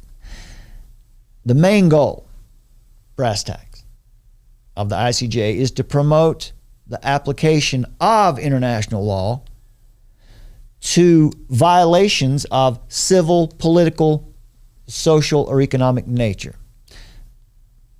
Translation, they want to write laws that come from the United Nations that are enforceable by the United Nations on everyone globally. The focus is on international obligations of states to respect, protect, and fulfill human rights. That's just a new word for law, right? To protect human rights through the rule of law, they say. To protect victims of human rights violations. And of course, to hold states and non-state actors accountable for these violations and abuses. So there you have it. One of their tenets that they always talk about too is, that they're the war on poverty and homelessness and all that too. And that what that really means is the translation is you're not going to be able to be a squatter or set your tent up on the street somewhere or disengage from society. If I have a look, I'll bet you this, Summer. If I put my tent out on the street, okay, and somebody came to tell me that I had to take it down, if I just said, well, no, actually, I feel like a woman. They're going to, oh, okay, well, can we get you anything? I want to roll around in my tent. Can we help you out? Like it's a dress, you know. So here's what. But in all seriousness, this no one left behind. You've talked about this before. We've talked about it. No one left behind. They want their tentacles on everyone. No one left behind. Not in a good way. And it's not because they care. No one gets out of here alive, is what they're saying. Yeah, it's true. So here's the other part of this. ICJ's done this before. It's not like this is something brand new out of nowhere. So they're writing international law. They want this stuff to be binding on member states, but they focus on specific areas of international law, including sexual orientation and gender identity. This is what they do. Women's human rights, UN human rights mechanisms, and global security, rule of law, all that. Translation is that here, legal advocacy means that they want to improve legal frameworks. That means local law. They want to change local law where you live, at the local level, in sovereign nations, right? They want to make it global. They want to bring all of the nations in line with these international standards. That means they want to supersede local law with international human rights law, right? That would be the new governance. How? They want to do this by training activists, lawyers, judges, and local governmental reps in the application or the enforcement of these international laws. Bring it back around now to bring the standards, local law, in line with UN standards. That's what they're doing. Nobody is a conspiracy theorist for pointing this out. This is their stated objective, right? So they also focus on the application of existing laws, development of new laws. Let's get to this Yogyakarta principles here. The group wants, again, as it said in the original document, they want a new set of expert legal principles to guide the application of these human rights laws. Have they ever done this before? Well, here's this piece here. I forgot about this. In April 2013, you may not have heard about this, but I'm sure you heard what happened with the Dalai Lama recently.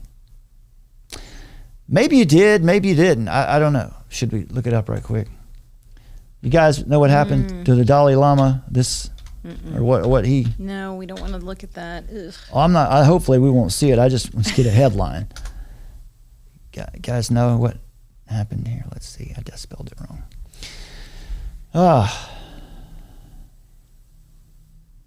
The unraveling global spectacle of the Dalai Lama controversy. Yeah. It was recently. I hope we don't see. It happened on video. What happened? But yeah, people are calling for him to be out. Basically, he did something kind of gross or obscene with a young boy, and on camera, I guess he thought nothing was wrong with it. Can I say it? You think? I mean, it's not. He put his tongue out and asked for the little boy to engage with his tongue. He asked him to suck his tongue. That's what he said.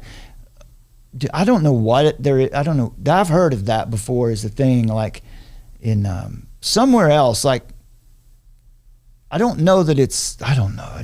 Can we just leave it right there? That's what the Dalai Lama did. Dalai Lama's not a. His title is His Holiness. That ought to give us some hints right there as what's going on. This is not. Anyway, in April 2013, the International Commission of Jurists was presented with the Light of Truth Award. Presented by who? Summer? His Holiness, the Dalai Lama. That's right. For outstanding contributions. That's right, yeah. Okay? Yeah. Let me get it off the DL there.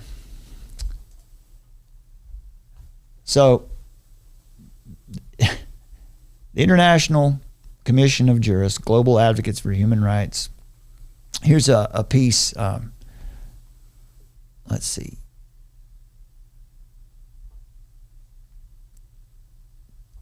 Yeah, here's what I wanted to tell you. Now, the ICJ, this group of judges, in a book by Richard Pierre Claude in 1994, the book is titled The International Commission of Jurists, Global Advocates for Human Rights. It says this, quote, the ICJ was initially partially funded by, you want to guess?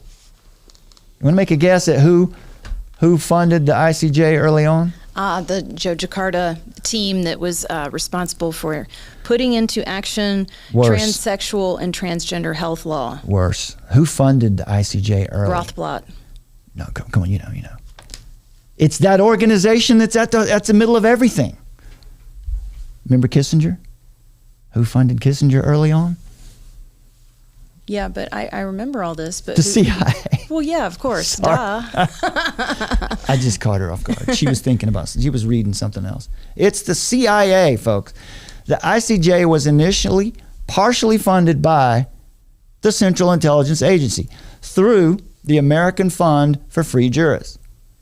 But the CIA's role was never known to anybody. It wasn't even known to many of the ICJ's members.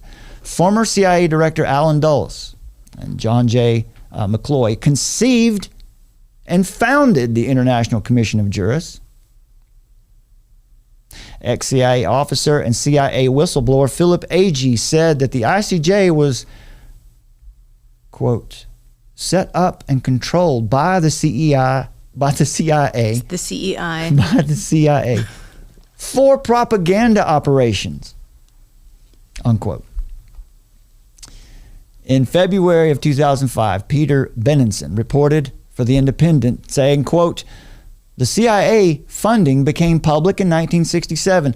Then the commission went through a period of reform with funding from the Ford Foundation. If you've studied anything there, you know that's under the leadership of Secretary General Sean McBride, who, according to U.S. government documents, was involved in CIA funding as well. So, you know, come on.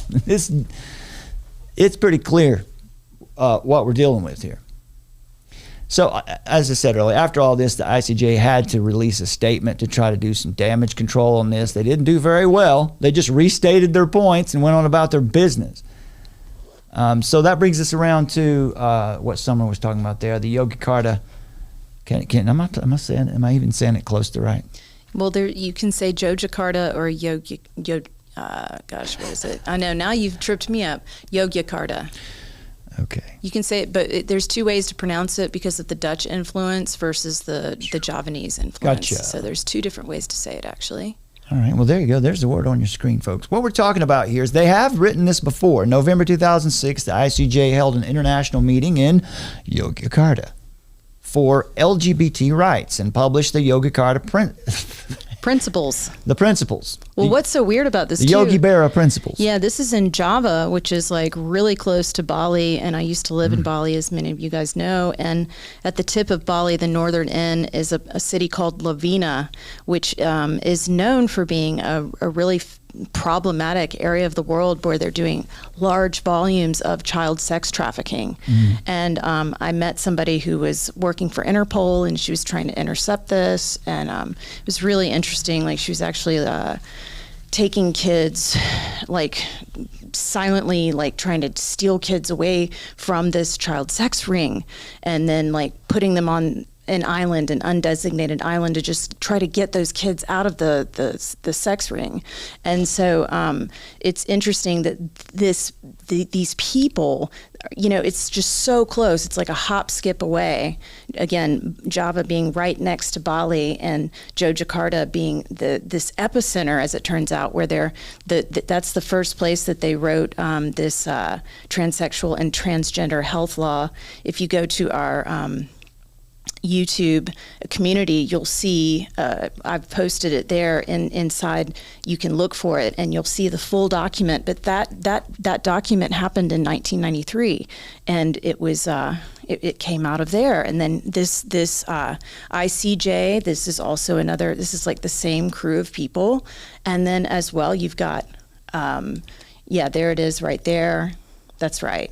And then in Bali, you've got somebody, many of you have heard of us talking about Sasha Stone, and he's supposed to be this person who, bing, bing, bing, you know, you guessed it, he's all about, like, you know, human trafficking, trying to put awareness toward that. The mechanics of ascension. The mechanics. He's like this new age guru. But as it turns out, guys, it really looks like he's like literally, and there's a lot of rumors, there's a lot of people that have talked about this, but it looks like he's just one of these figures that's been planted there to sort of make sure that maybe any witnesses that come forward, they can intercept it, and it's like a controlled operation going on. So Sasha Stone also is part of this. There's a movement out there, like you've heard of the Reawaken America tour, right? And this is the movement that's kind of glommed itself onto Trump. There's a lot of New Agers and stuff that are really interested in Donald Trump now, and they're all out there. They're arrest Hillary. They're going to shut down. Well, they're all about the 5G and all this kind of stuff too. Yeah, there's a lot of now. All those are all right. Shutting down child trafficking is a noble venture for sure. Well, it is for sure, but there's a lot of question as to whether or not that's like what's the other guy? Charlie Ward. Yeah, he's no relation that I know of. Maybe he is. I don't know. But he's in the UK. Charlie Ward. Give me some other. Simon Parks. Yes. Simon Parks. Who believes that he's a mantis. He's a mantis. He's a mantis, right. Well, okay. But these guys, they're all in this together. Sasha Stone is founded what? He founded the Humanitad and then INTJ. The ICJN, the International. Yeah, that's what it is. There's just so many International Tribunal. Abbreviations. Yeah, we can do this for a second. Yeah, that's cool. Right. So, there's a lot of people out there talking about how Sasha Stone is really there to gather intel on the victims and pre-approve testimonies and control the narrative and sabotage witnesses. So it's just really interesting that all of this is sort of in this one corner of the world happening. All these people are like... Can you remember the banker's name? I never can remember his name. The elite banker who exposed everything. Yeah, we watched that the other night. Gosh, I can never remember the guy's Would it be in our history? I'm going to find it. I'll find it pretty quickly. I can't remember his So name you either. guys have probably heard of this guy who, elite banker, exposes the other thing is satanic ritual abuse. ITNJ, International Tribunal for Natural Justice. And when you listen to the rhetoric of all this, actually all it is it's just exactly what sustainable development and like what the UN is espousing. It's just they've given it a bit of a different flavor. What's it called? The International... ITNJ, International Tribunal for Natural Justice. Okay, here we go. Yes. I'm not going to let that play. Okay, so what it is this. I can't remember his name. He's the elite banker who a few years ago, he was all over. There he is. Ronald Bernard is his name. Here you go. That's right. Here you go. My look at this clip. turning point was that I was so good in everything I did with my team that I was, in their opinion, ready for the last stage, to be invited and sacrifice of children. That hits me. That was really going through my bunker. I couldn't handle it. It was hitting me like hell. I didn't. Okay, so this is Ronald Bernard, and he is an expert witness. As you see, the story he tells is that he was abused as a child, ritually abused, and that he was also he became a banker later in life, and worked for the elite global bankers, and that at some point he was going to be initiated fully into whatever it is. Who knows? It's hard to tell exactly what he's talking about, but he was asked to come and take part in some sacrifice of some kids. Let's see what he says right here. So that's Sasha Stone's organization right there, ITNJ. Now, okay, let's just make clear, because before anybody misunderstands what in the world we're doing. That would be a good thing, right? Of course, it's a good thing to expose that. If that's happening, we want to break that down. That needs to be exposed. But folks, there's all kinds of problems here. Someone is taking advantage of this situation so that people like us will feel for that, right? you've never seen any evidence of anything that they've claimed. You won't find anything. So in that sense, you've got to be very careful of movements who use topics like this. Like, who's going to disagree? It's exactly the tactic that the ICJ is using. It's the tactic that the trans ideology movement is using, right? They'll say things like, don't you care about children? Don't you care about children's rights? When they mean trans rights. See, they use something that no one would disagree with and hide their doctrine behind it. The same thing is happening here. I don't know that for sure, but I don't ever see any evidence. Well, all these people overlap, though. Like, I mean, it's just literally a hop, skip away, like a boat ride over, and you're in another, they're right next to one another, just geographically. And you've got all this rule of law coming out that's literally what we're dealing with now as far as what the transgender movement is and how they're transforming humanity. That's coming from Joe Jakarta.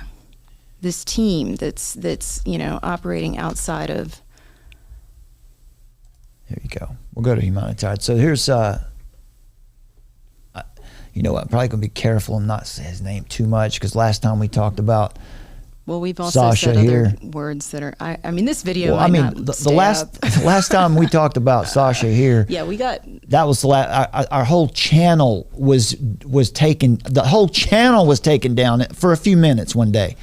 And but anyway, so I think these people might be kind of litigious. But anyway, here's show them those pictures. There's Sasha Stone. So let's see where. I think it's in the history. If you go to history. Okay. Yeah, it goes down. Yeah, here we go. Yeah, so this just shows where all Sasha Stone has been in his life and who he's been associated with and the people he's met, and it's very interesting. Now, again, let's just the assertion here is that he's going around the world fighting sex trafficking. Yeah, we just don't see any evidence ever of human rights in general, and sex trafficking. Now, the problem is, folks, is that what we can show you time and time again is that they lie. They lie and they mislead, and he has no problem associating himself with known liars and frauds. Sasha Stone doesn't have any problem doing conferences and videos with Santos Bonacci, for example. Santos Bonacci is a con man. Through and through. There's no question about it. And so you get Sasha here with the likes of it's another example of here.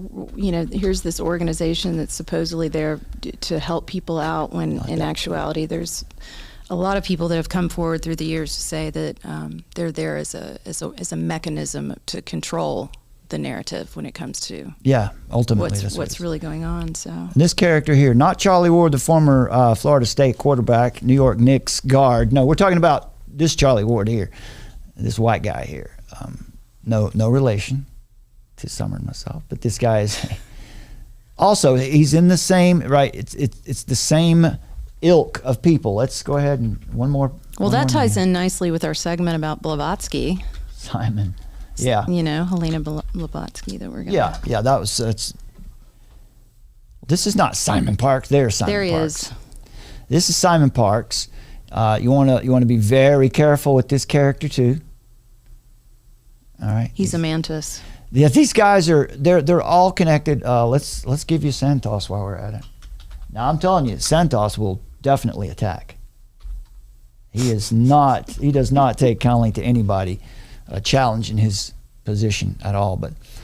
And I'm telling you, I used to watch Santos Bonacci years ago. I used to watch his stuff. I'm not proud of that, but I did. I'm just telling you the truth. Trying to be transparent here.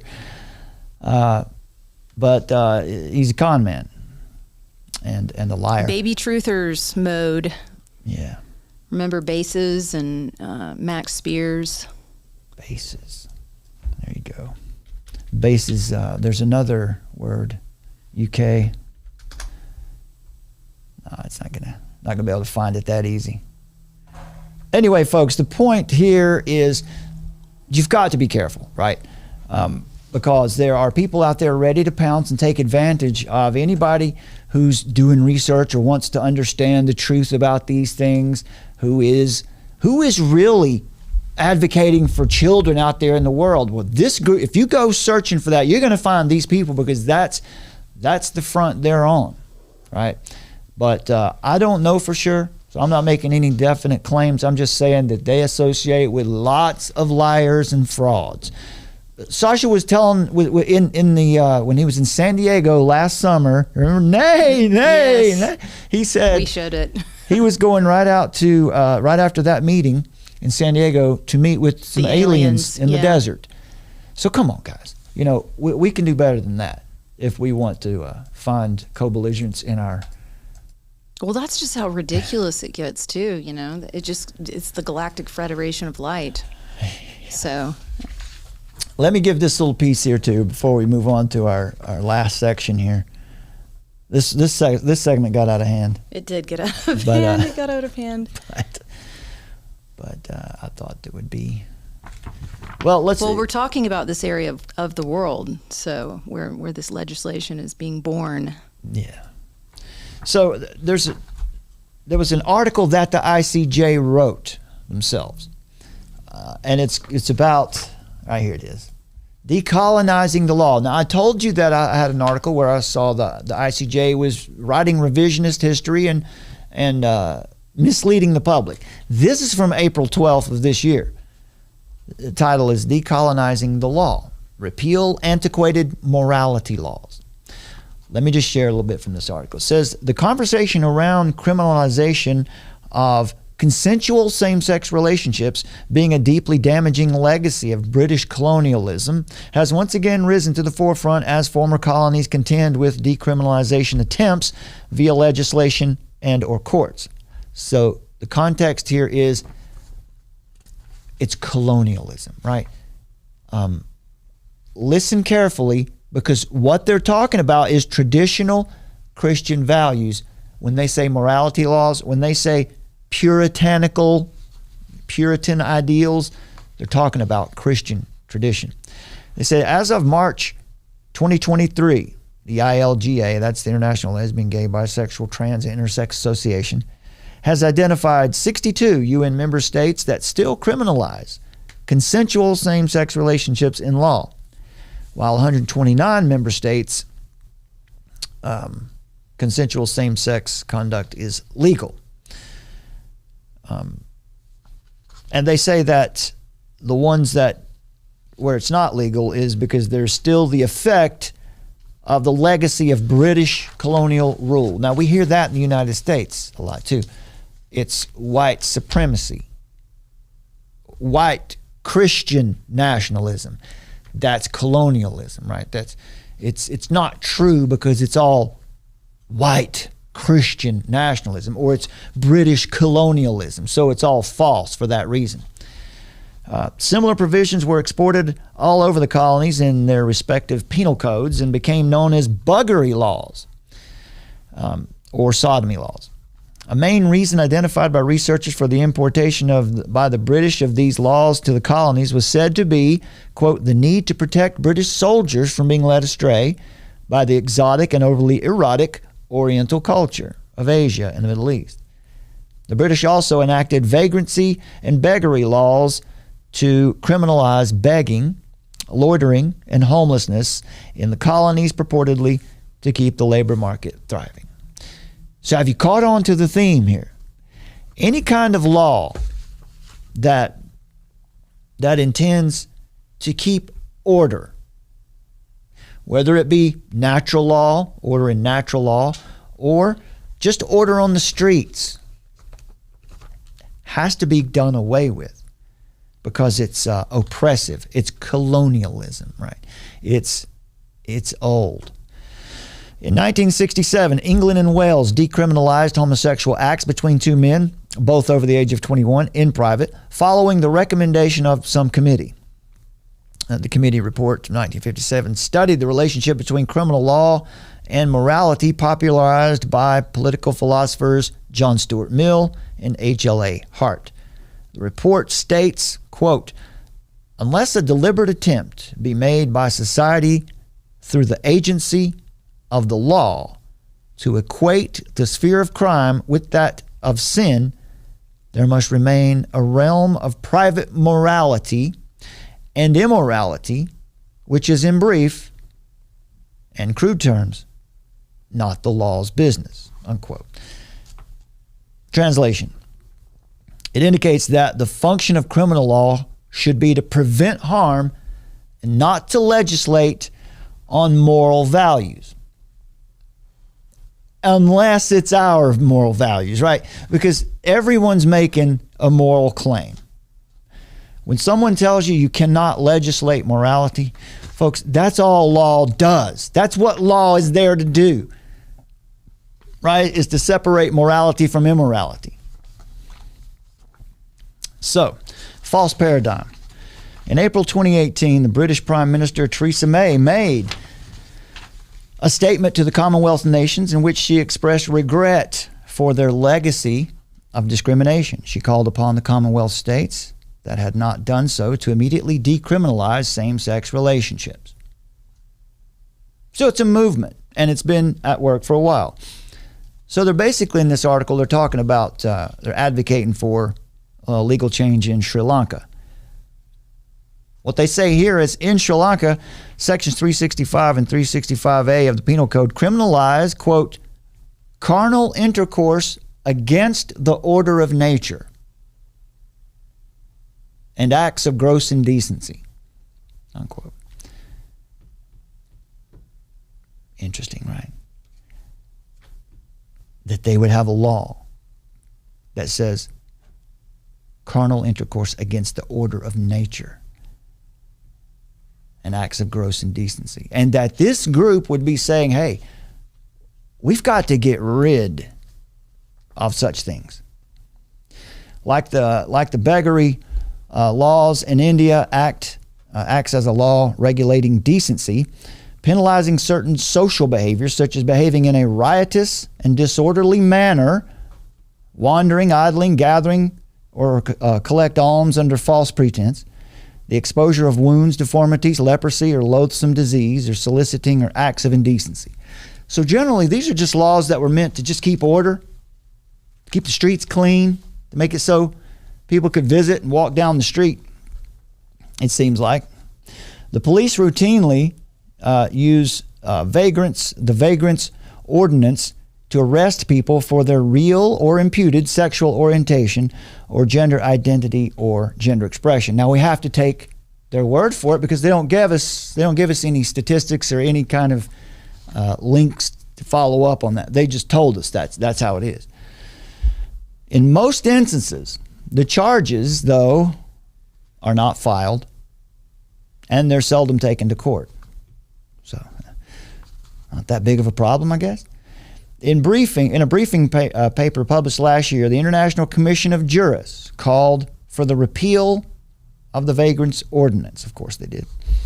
In March 2023, the ICJ organized a South-South judicial dialogue with judges and activists from Asia and Africa on, quote, decolonizing jurisprudence. That means decolonizing the law. That means removing whiteness from your laws. I'm just translating for you. The group looked at how law and colonialism impacted on the human rights of individuals belonging to sexual and gender minorities in former colonies. And they said that it is a necessity now to create awareness that neither criminalization nor discrimination were part of the rich cultural heritage of these former colonies.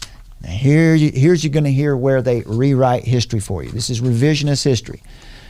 Hindu temples, Buddhist monastic caves display erotic sculpture or art depicting same-sex sexual relations and the acceptance of mythological figures who were thought to be transgender and or intersex. And these have been used by activists and also judges in India and Nepal to develop arguments that look at progressivism of their own cultures, which were different from the narrow, puritanical values imposed by the British. So, in our progressive culture, Summer, here's what we want to do in our progressive culture. Because we're so progressive, we want to go back to the Hindu temples and the Buddhist monastic caves and look at what's on the walls to make our legal arguments, because we're progressive. But when it comes to those puritanical British, that we can't accept. You see how it's arbitrary. It's arbitrary, and it's they're revising history. There's no reason for us to assume that these mythological figures were transgender. Transgender doesn't mean anything. Yeah, they were trying to say recently over in the UK, I think it was, wasn't it, when transgender Jesus? They were trying to claim that some of the artwork was portraying him as truly trans. Oh yeah, nonsense. Yeah, it is. It's nonsense. So they say that the thinking among the general population that consensual same-sex relationships are a Western import, when in fact this is not the case. Homophobia was the Western import, while acceptance was always part of Asian and African culture. I don't believe that for half a second. Does anybody believe that it was that in Asian and African culture that acceptance of open homosexuality, as they're talking about it, was just normalized? So that's revising history so that we'll all think, well, yeah, I guess those people 3,000 years ago had it right. Well, Human Rights Committee and other UN treaty bodies have repeatedly urged states to decriminalize consensual same-sex sexual conduct.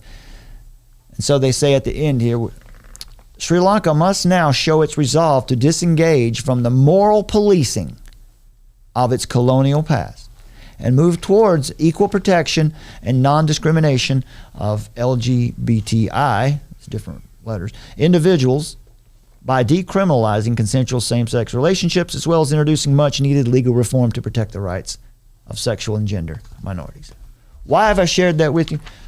Because the claim was, the people were making, was that this organization had done something that suggested the decriminalization of pedophilia and all that. So what we wanted to point out was that this is not brand new. This is what they do. That's what they do. They write legal opinions and do research and help, they revise history and offer terrible arguments for why people ought to think their way and why these things should be pushed in other areas of the world. That's what they do. That's just what they do. It's not a conspiracy theory. That's what their function is. This is how they're stripping everybody of their culture and their history and their... Yeah, and that's what the activist guide to the Yogacarta principles is too. It says in those principles, the Yogacarta principles, it says, quote, "It's difficult to ignore something that is biased on international human rights law. The activist guide is a much needed document because it's not easy for everyone to understand the applicability of the Yogacarta principles. It's a powerful advocacy document that can equip the community to use international human rights law in the domestic sphere." So is it a conspiracy theory, or is this just what they do? Right? Should I repeat that? They write the principles because it's a powerful advocacy document that activists and people in the United States or the UK or anywhere else can use to propose new laws that are more in line with international human rights. Otherwise, they say, there is this big divide between the worlds of international human rights law and grassroots advocacy or activism. So that's what they're doing. They're informing activists and NGOs and guys like Marco Laius there and Washington State. So do we want to, let's see, we're sitting here at 2 hours and 20 minutes. The part I want to get to this, the United Nations, their terrible history of human rights. But just for a moment, I want to make sure that we understand that the United Nations is a spiritual order, seeking the establishment of a pagan one world religion, right? That is beyond question from the right early on from the start. And then the second piece here is that the United Nations has a terrible record with sex and power, right? So they're out here moralizing on this topic. Let's look at their history just a little bit, but quickly. Theosophists have been supportive of the United Nations since its inception. Many would say that it is the official religion of the United Nations. Near the end of the book 2052 by Jorgen Randers, which we covered here, the shelf back here, it's the follow-up book to the Club of Rome's book, Club of Rome's book 40 years ago. I'll remember in a moment. But at the end of the book 2052, articles that are reporting again to the Club of Rome, Limits to Growth. It's the Club of Rome, it's the Limits to Growth paper, the book that they wrote 40 years ago. So they're advising about our spiritual future. So in a report by Dag Anderson, author of The Fifth Step, The Way to a New Society, in the book, the Club of Rome said, one can already discern the emerging characteristics of the next cultural step in the field of human relations, a non-physical phenomenon. A shift in this intangible world will be feared more than technological, economic change. But the real core of the old paradigm that will be dying in 2052 is the idea that physical material, what we can see with our own eyes, the only real reality.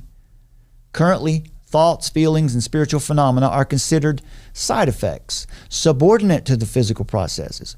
Well into the next cultural step, once the new perception of reality has taken over, the core of the old paradigm will be expanded to include the non-physical.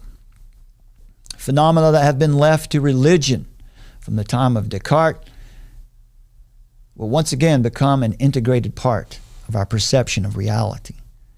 New religiosity, self-development, and healing are on the way in. Most people already believe in one form of God or another and in life after death, so what will be the practical consequences?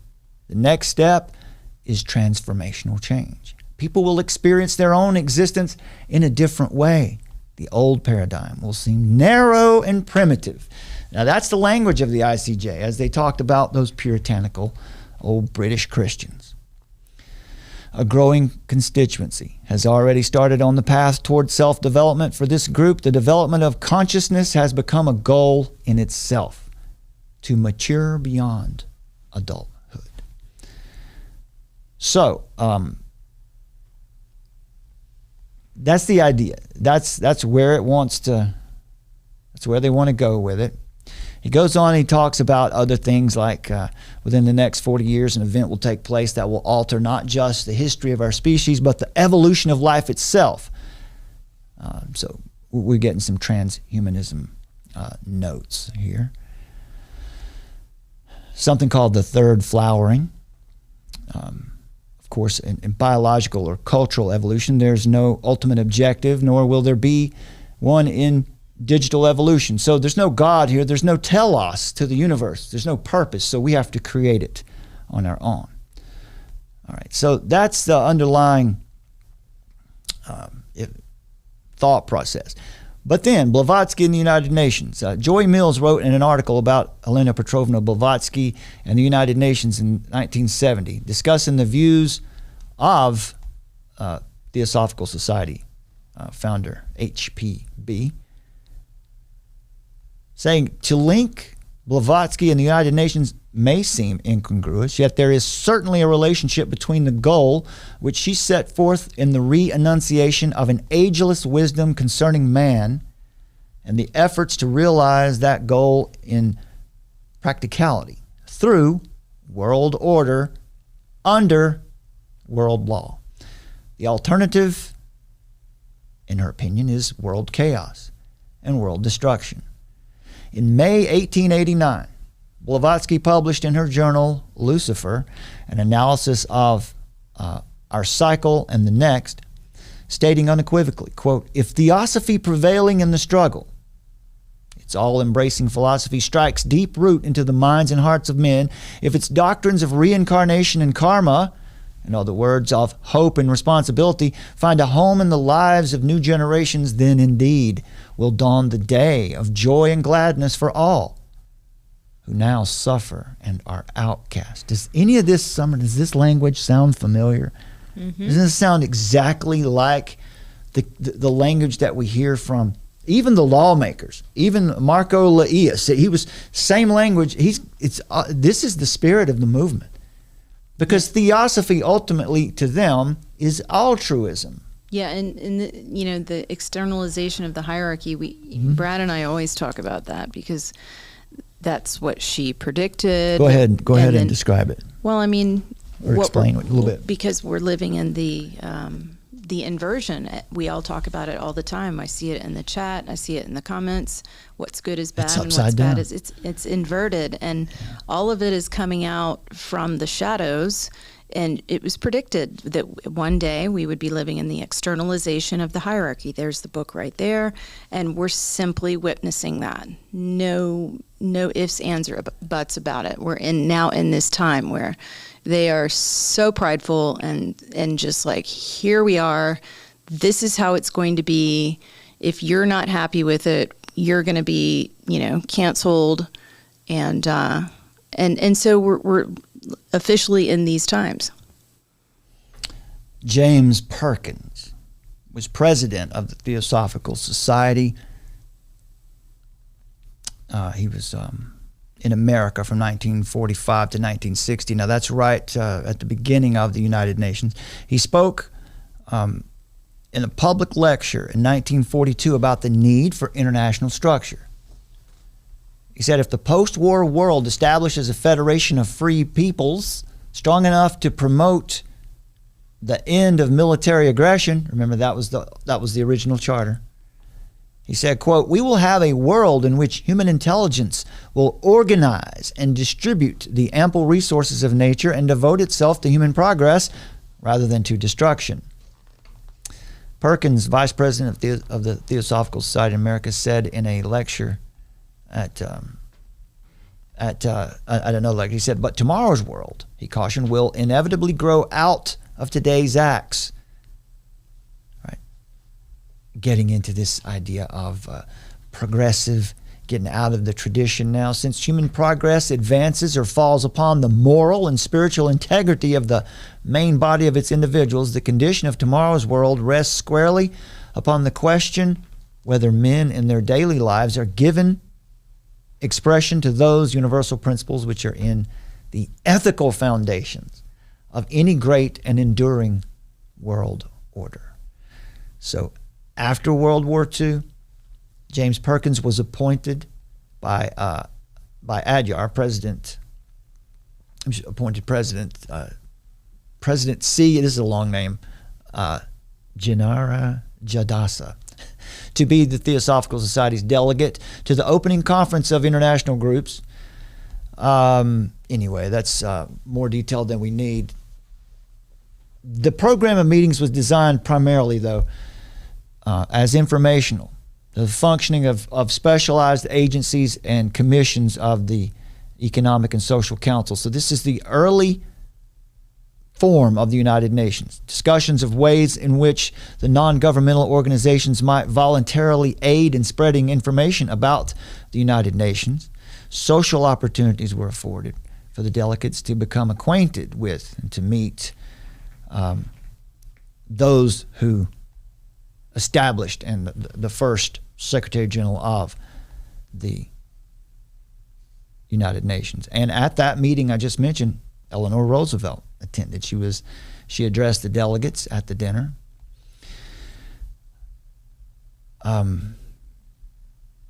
So we have the spiritual connections. The International Theosophical Society applied to be accepted as an official non-governmental organization of the UN.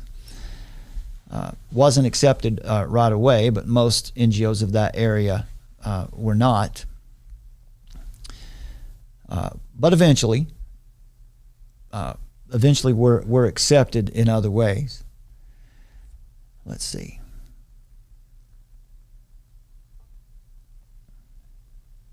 In 1949, the Theosophical Society was invited to send 5 official observers to represent it at sessions of the 3rd Conference of International Non-Governmental Organizations held at Lake Success, New York, in conjunction with the 3rd session of the United Nations General Assembly. Now, we did a video on this last year where we went into more detail about how the United Nations, and a lot of people have done good work about this. You can Google it and you'll find, no doubt, it's not really hidden.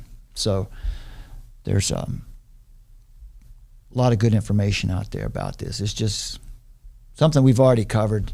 I'm going to go into too much detail on it now.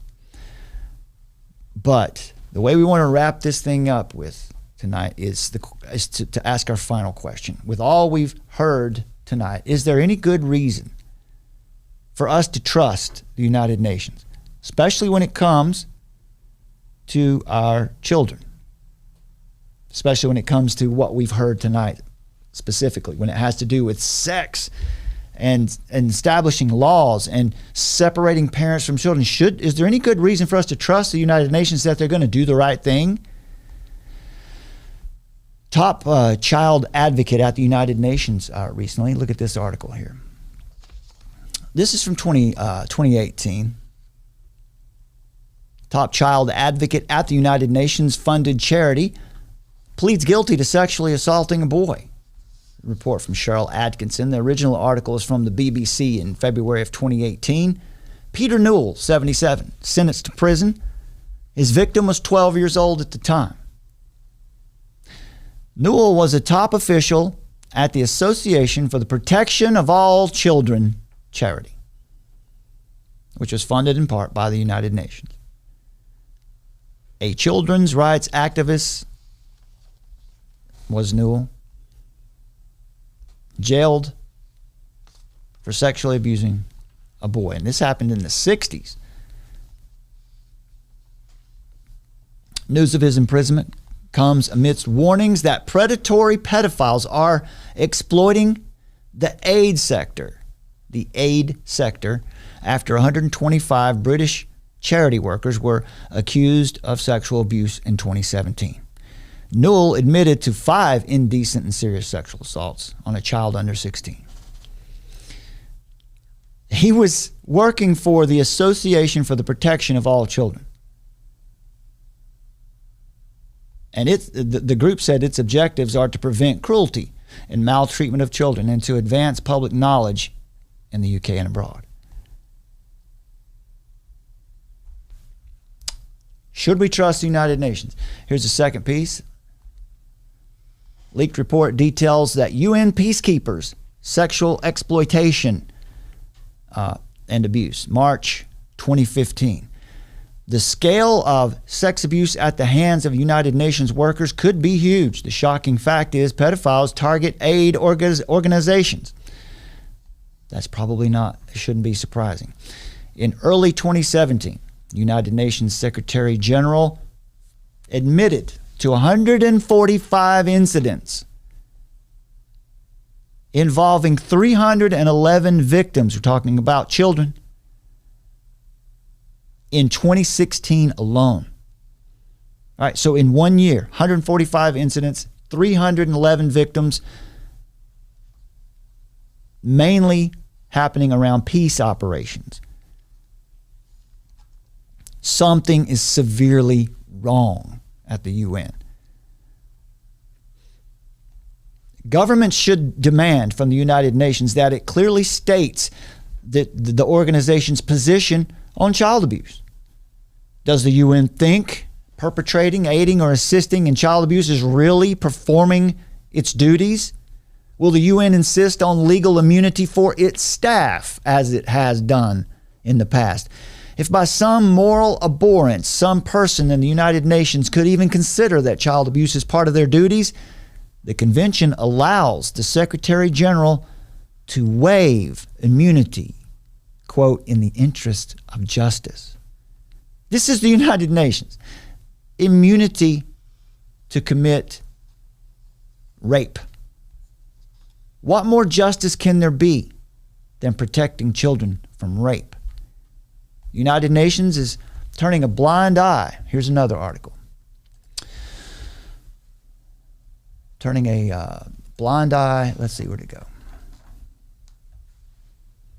Well, and don't forget what we've covered a couple of times already, that in October of 1945, George Brock Chisholm, the man who would go on to serve as the first Director General of the World Health Organization and the man who helped spearhead the World Federation for Mental Health, delivered a lecture, a very memorable lecture, published in 1946 as the Reestablishment of Peacetime Psychiatry. The lecture includes a proclamation that psychiatrists should take it upon themselves to rid the population of the concept of good and evil entirely. Yes, of course. So that was 1945. Because you can't legislate morality, so let's just get rid of it altogether. So they've obviously been working on that for, they've done that. This article says the United Nations is turning a blind eye to child rape within its own ranks. Google, if you would, UN sexual abuse and just see how much you get. That's what I did. A lot comes up. See for how long Kofi Annan, Ban Ki-moon, and now Antonio Guterres have been saying something must be done. Something must be done, and yet nothing gets done because they don't intend to do anything. The United Nations is raping children. The facilitation of these rapes is in part funded by taxpayers, right? Remember, folks, who do you remember? Let's have a quick pop quiz. Do you remember who the top funder of the United Nations is? Yeah, that would be us. That would be the United States. And the UK, right behind the United States. Yeah, we gave $12 billion to the United Nations. For what? For sustainable development goals and child rape. The facilitation of these child rapes is in part funded by you. Oh, this is a right-wing conspiracy. It's fake news. Well, why don't we just go to the top and check the facts? Doesn't have to be right wing, left wing, or any wing. It can just be, here's the facts and you decide. UN Secretary Antonio Guterres releasing the 2016 UN Annual Review, as we said, 145 cases of sexual exploitation and abuse, terms they like to use, involving troops and civilians across all UN peace missions in 2016 alone. The United Nations Secretary General is talking about his own organization as if he's talking about some other thing because they're very good, right? That's why they're in the positions they're in. They know how to use language to distance themselves from things. These 145 cases, 311 victims, and the UN recognizes that this is not all of it. It's just the tip of the iceberg. Many of the victims, by the UN's own admission, are children. UN peacekeepers and staff raping children is not a right-wing conspiracy theory, and it's not fake news. It's admitted by the United Nations itself. The same organization who was telling us, right, that parents should not be allowed to find their children out of shelter, telling us that there shouldn't be a consensual age of sex. That organization, the same. Externalization of the hierarchy. It's inverted, folks. If you don't understand what I mean by inversion, just think about Genesis chapter 3, where the serpent comes into the garden and beguiles Eve, right? The serpent is the enemy, but not to the theosophist. The serpent is the one who brought the knowledge. The liberator. The liberator, exactly. Now, is the United Nations repeating the mistakes of the Catholic Church by obfuscating and minimizing the problem, not taking it head on, stamping it out? Note the language here, once again, that they use to downplay their crimes. They use terms like sexual abuse. Look, when the acts are sexual, involving intercourse of some mode, it is not sexual abuse, it's rape. And in cases of this UN peacekeeping group, specifically from this article from 2015, it was gang rape of a child. Right? It's not an indiscretion. It's not something to be minimized. Remember, the same group who's telling us that we need to stay out of the business of our children when they feel like they want to change genders. This is not an indiscretion, not to be minimized. It's something that needs to be wiped out with brutal efficiency. If it's not shocking enough what you've heard already, the 14-year-old in this specific case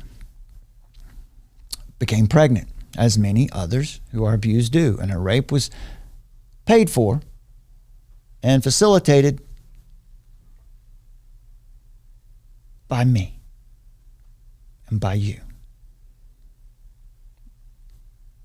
So we stand accused.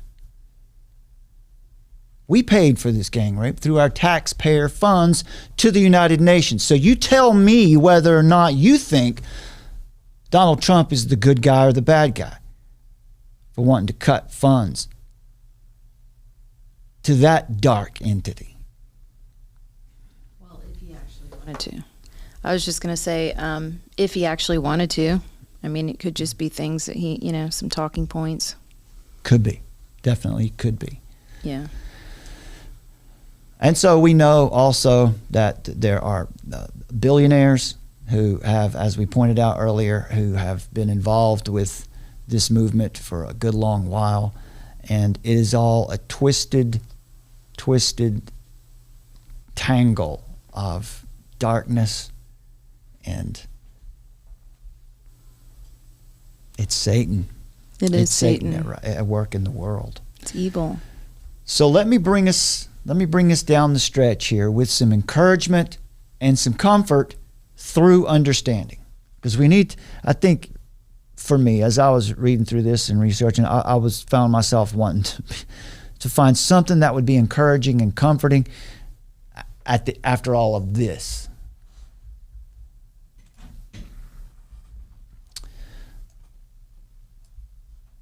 Bear with me for 1 second while I get I want to make sure that we don't forget to remind people about our mobile app. We'll come back to that in just a moment. We'll let you guys know how you can get it and what it's for, actually. The scriptures explain clearly that when mankind rejects the transcendent creator and the moral lawgiver, that his mind becomes reprobate, is the word scripture uses. That his heart becomes darkened. No eternally good solution can come from a mind bent toward human pragmatism. That's what the ICJ is trying to offer, human pragmatism, because it just seems practical, right? It seems practical that we should get rid of all these old colonial, traditional, puritanical ideals, right? It's important. We always remember this little precept. Doing things right is not the same as doing the right things. The phrase reprobate mind comes from Romans chapter 1, verse 28. It refers to those whom God has rejected as godless and wicked.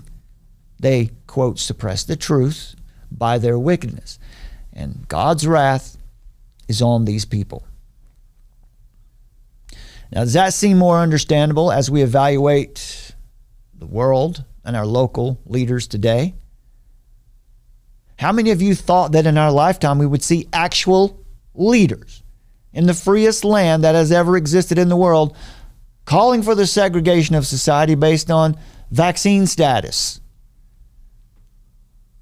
How many of you thought we would live in what has been known as the freest nation that's ever existed, to see our leaders advocating, not just advocating, but legalizing, getting it done, putting it into law to separate parents from children where the parent can't reach its child?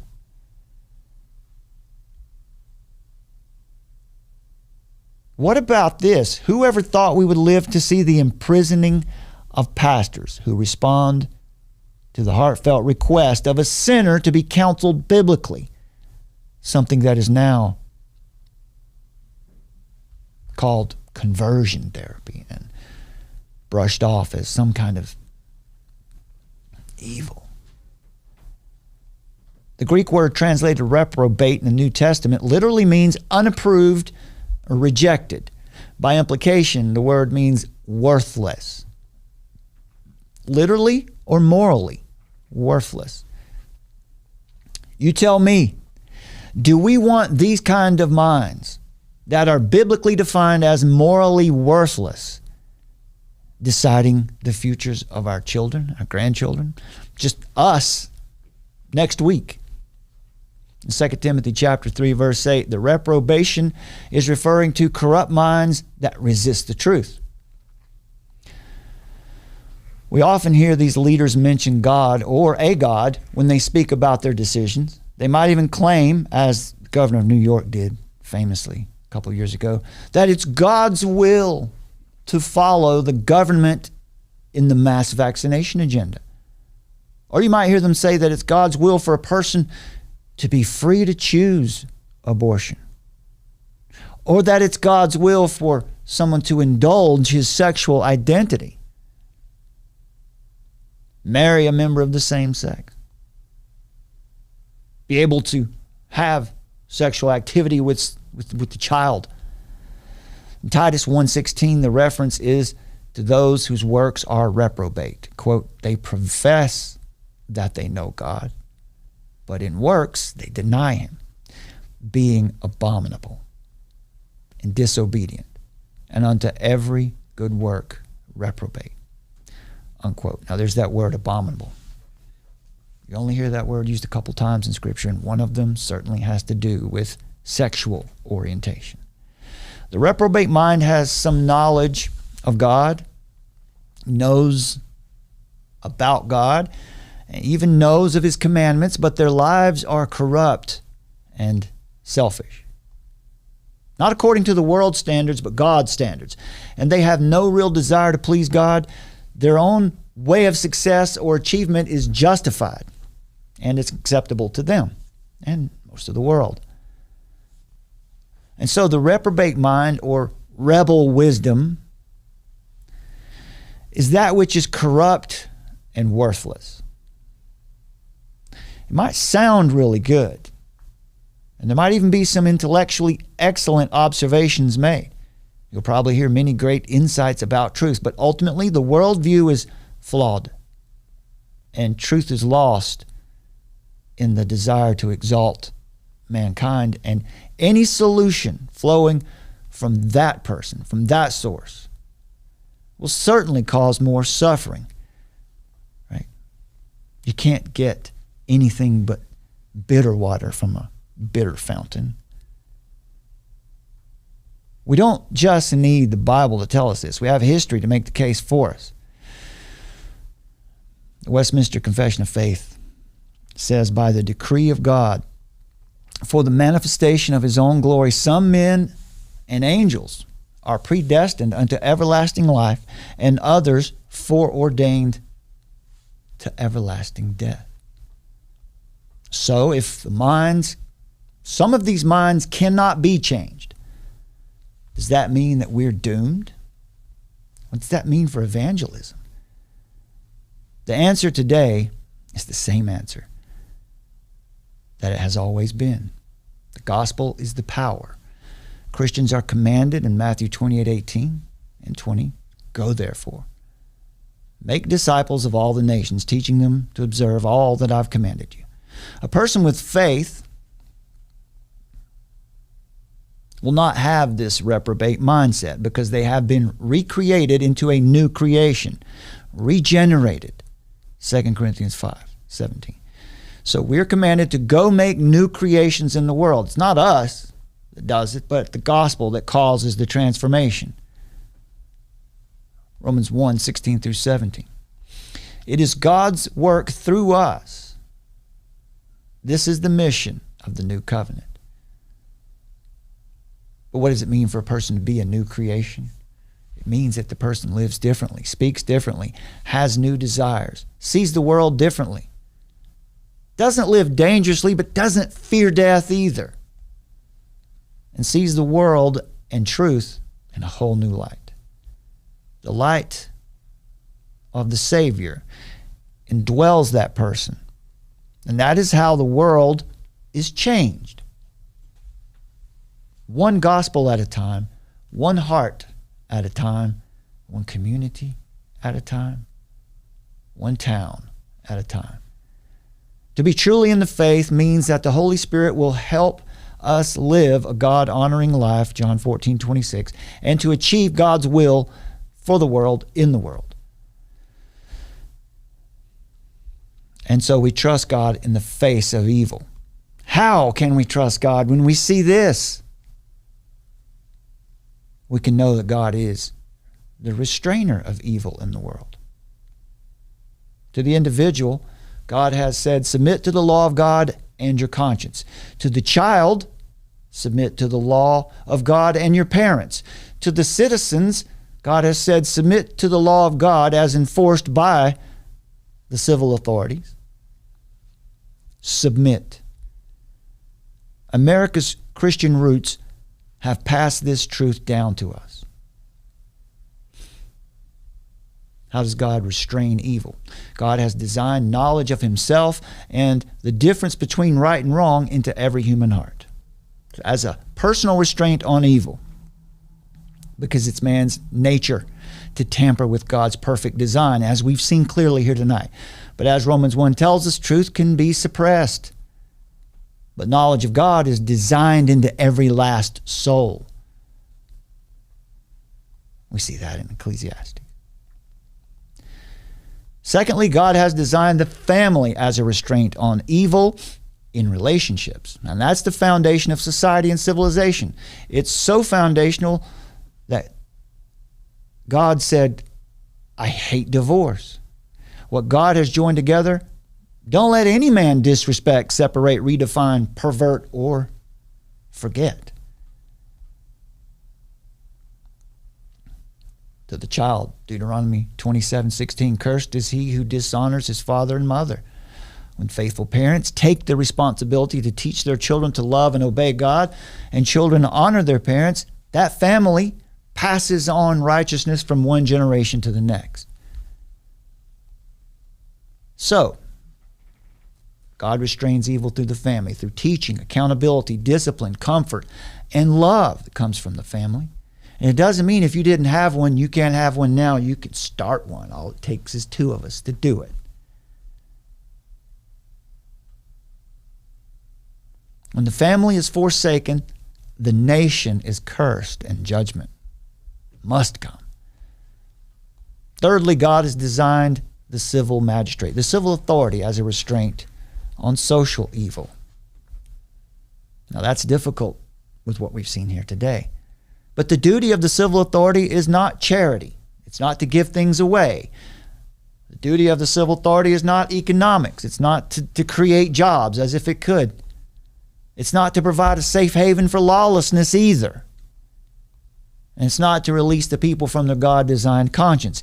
It is to restrain evildoers, to restrain sinners, and to reward those who do good so that we can live in a civilized fashion, so that we can enjoy a measure of peace and joy in life within God's creation. So civil government is a God-ordained institution to restrain sinners, not to release them.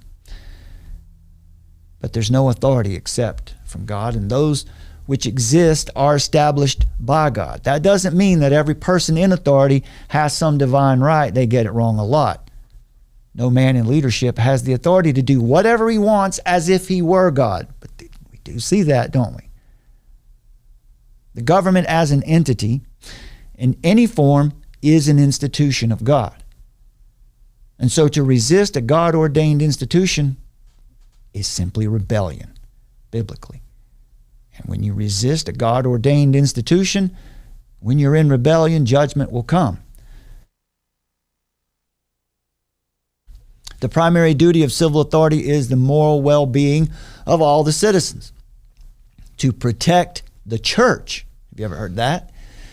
The duty of the civil authority is to protect God's church so that the gospel can go forward. That is the premise on which America was founded. We are not called to rebellion. We're not called to anarchy. We're called to go therefore and make disciples and teach them all that Jesus commanded. Paul wrote those words to the Christians that were living in an absolute monarchy. Christians who were living under oppression with heavy taxation and military occupation. John MacArthur said, quote, "These commands come to us from a context, a time in the Roman Empire when there were 60 million slaves."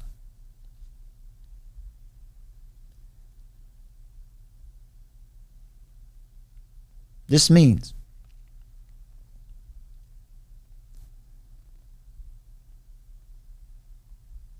it's difficult. It's difficult to think about, right? We think we have it bad.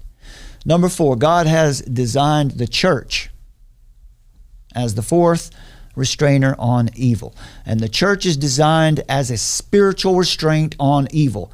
If the church is weak, what do you think is going to happen? If the government doesn't honor and protect the church, what do you think your nation is going to look like? It might look a lot like governments separating parents from children. It might look a lot like judges deciding it's a good idea to get rid of that consensual sex law. The organized church, yes, those buildings. Yes, those people who gather in those buildings. It's very important to let go of this modern internet influence personal preference that I'm better off remaining untethered, that my faith is stronger and more pure in my isolation because I just happen to know more than the next person, that I'm more pure in my personal perspective as I sit here in isolation, or the idea that the church is just too far gone. It's the synagogue of Satan. It's too lost for me to join. I'm better off without it. I'm a man more sinned against than I am a sinner. If you really believe that and you love Christ, then love his church as he did. If you have no love for the church, it's a good time to question your salvation. Get involved and bring that change that you say you want. John 14:15 says, if you love me, this is Jesus saying, if you love me, you will keep my commandments. Loving one another means loving Jesus' sheep. So the family is external work. Civil authority is external work. Even the common grace of conscience is an external work in that it is as common as the sun, as the rain, as the oxygen that sustains us. But real change in the world only occurs when human beings are transformed from the inside out.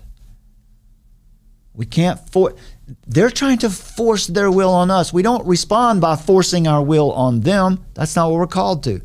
That is where all sin originates. The gospel of Jesus Christ is the internal restrainer of evil in the world, in the heart of every man. If any man is in Christ, he is a new creation. Old things have passed away. Everything has become new. God is kind to his enemies. And he is our example. We want to be like our Father. We want to be like our Creator, so we need to be kind to our enemies.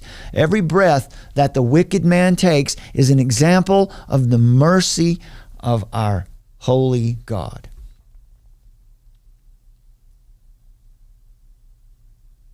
So the major conflict in the world today is between worldviews, a network of beliefs and commitments which help a person understand and practically and morally operate in the world. Every sane person has a worldview. They're not just narrowly religious constructs that can be changed and morphed to fit our desires and our common culture.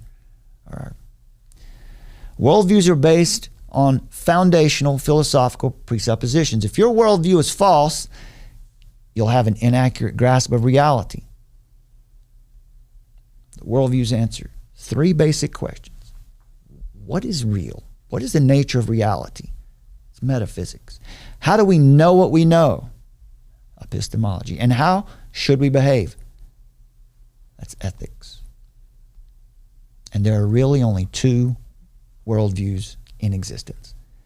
There is the Christian worldview, and then there are various shades of unbelief.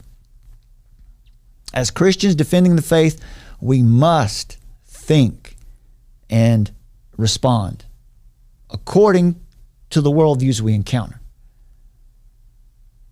Consider who that person is and why do they think what they think.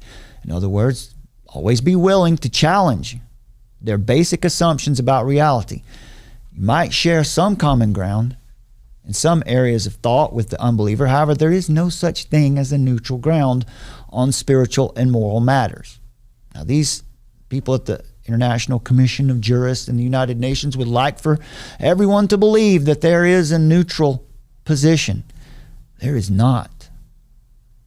The Christian worldview doesn't simply have a difference of opinion on a few minor points with the United Nations or these jurists or these worldviews, but rather we are in absolute conflict with it across the board on all points. The unbeliever's way of thinking is driven by their ethical hostility to the one true living God. And ultimately, they're hostile to the moral law written on the heart of every human creature. Why? Why are they hostile? Because the moral law written on our hearts is a nuisance to them. That moral law that's written on their heart too is a nuisance. It's a distraction. It's an obstacle to their designs for the world. Truth and objective morality are obstacles for them to overcome. For the elite power brokers who are hell-bent on inaugurating their global order, their Tower of Babel, where they believe they can escape the judgment of the omnipotent, just, and wrathful God. The ground of a genuinely rational understanding of reality, now pay attention, the ground of truth, the ground of a genuinely rational understanding of reality is faith. That's not to say that an unbeliever can't be moral. It's not to say that they can't do good works. He just has no understanding at all of what it all means or why he's doing it, other than his own desire. You see how and why the United Nations does not and cannot stand for unity? They're not unified themselves. The reason these actions by the ICJ and the United Nations and the Washington State Senate are so repugnant is that they are unresolvable conflicts between the believer and the unbeliever on ethics, on the source of knowledge, and on the very definition of reality itself. Therefore, if we're going to be good stewards of the earth, good servants to one another, and good servants of God, we must be committed to this task of exposing and dismantling arguments and legal assertions that are clearly opposed to God and his design of natural law. In 2 Corinthians chapter 10, verses 3 through 6, specifically, the Apostle Paul defends his own character against slander, as the passage starts out, but then exalts Christ above all, and reminds all of us by application, even though for now we walk in the flesh, we do not war according to the flesh. For the weapons of our warfare are not of the flesh, but divinely powerful for the destruction of fortresses or strongholds. So even though we are here now in the world, walking in the flesh, and often we get provoked to anger by what we read and hear and see happening, and the desire to act out in war, even though there is a time for war and there's a time to kill, there's likewise a time for peace and a time to heal. And that is our calling for the present. We do not wage war according to the flesh. Don't miss that point. We need to wage war, but we don't wage war according to the flesh. The flesh is our base desires for revenge, our base desires to be manipulative or deceitful. Those are the weapons of our enemy. While we may defend our family, or we might defend the weak against violence or with violence, we do not defend the kingdom of Christ with weapons of violence. Whenever our instinct screams counterattack, in the Spirit, we're called to stand on truth, knowing that no weapon is as effective and destructive of evil than the truth when it is proclaimed in the name of Christ. The weapons of our warfare are spiritual, given to us by God for the destruction of anything that contradicts the true knowledge of God and the nature of God. Verses 5 and 6 say, we're destroying speculations and every lofty thing raised up against the knowledge of God, and we're taking every thought captive to the obedience of Christ.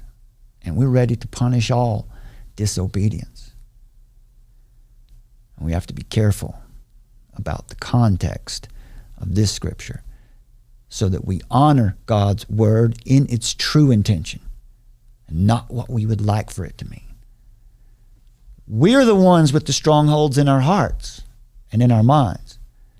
The urge to strike out in anger and violence according to the desires of the flesh is a stronghold. And when we engage it, we give a foothold to darkness, and we invite Satan in to bring chaos and confusion. So if we think that as Christians it is our duty in this world to lord our authority over the world and to strike out in vengeance at abominations such as the anti-human, anti-Christ policies of the United Nations or the ICJ or the Washington State Senate or any other, then we have missed the whole point of what it means to be a Christian who's called to live and represent Christ for such a time as this.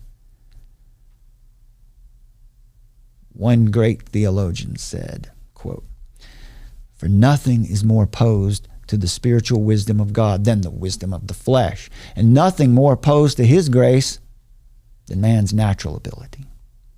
Unquote. So whenever we do happen to fall into carnal rage at the desire for revenge, it is there where we must stop our thoughts and consciously make a choice to take dominion over them in Jesus, to call on Christ and to be led by the Spirit rather than the flesh. We're not to be conformed to this world, but to be transformed by the renewing of our minds. 1 Corinthians 6, 19 and 20 explains it this way. Or do you not know that your body is a temple of the Holy Spirit, who is in you, whom you have from God, and that you are not your own, for you have been bought with a price. Therefore glorify God in your body. Confront yourself first. Pull down and destroy the strongholds in yourself. In other words, engage in the daily act of killing your sins. Don't be too consumed what the United Nations is up to, that you forget about that. Ephesians 4 describes the Christian walk in this world so that it's really plain for us to understand what we do here. Do not allow yourself to live in the same way as those who are not in Christ. Their minds are darkened, and they are ignorant, and they don't know what they're doing. They don't know the consequences of those actions. Being darkened in their understanding, excluded from the life of God because of the ignorance that is in them, because of the hardness of their heart. Given over to sensuality, impurity, and greediness.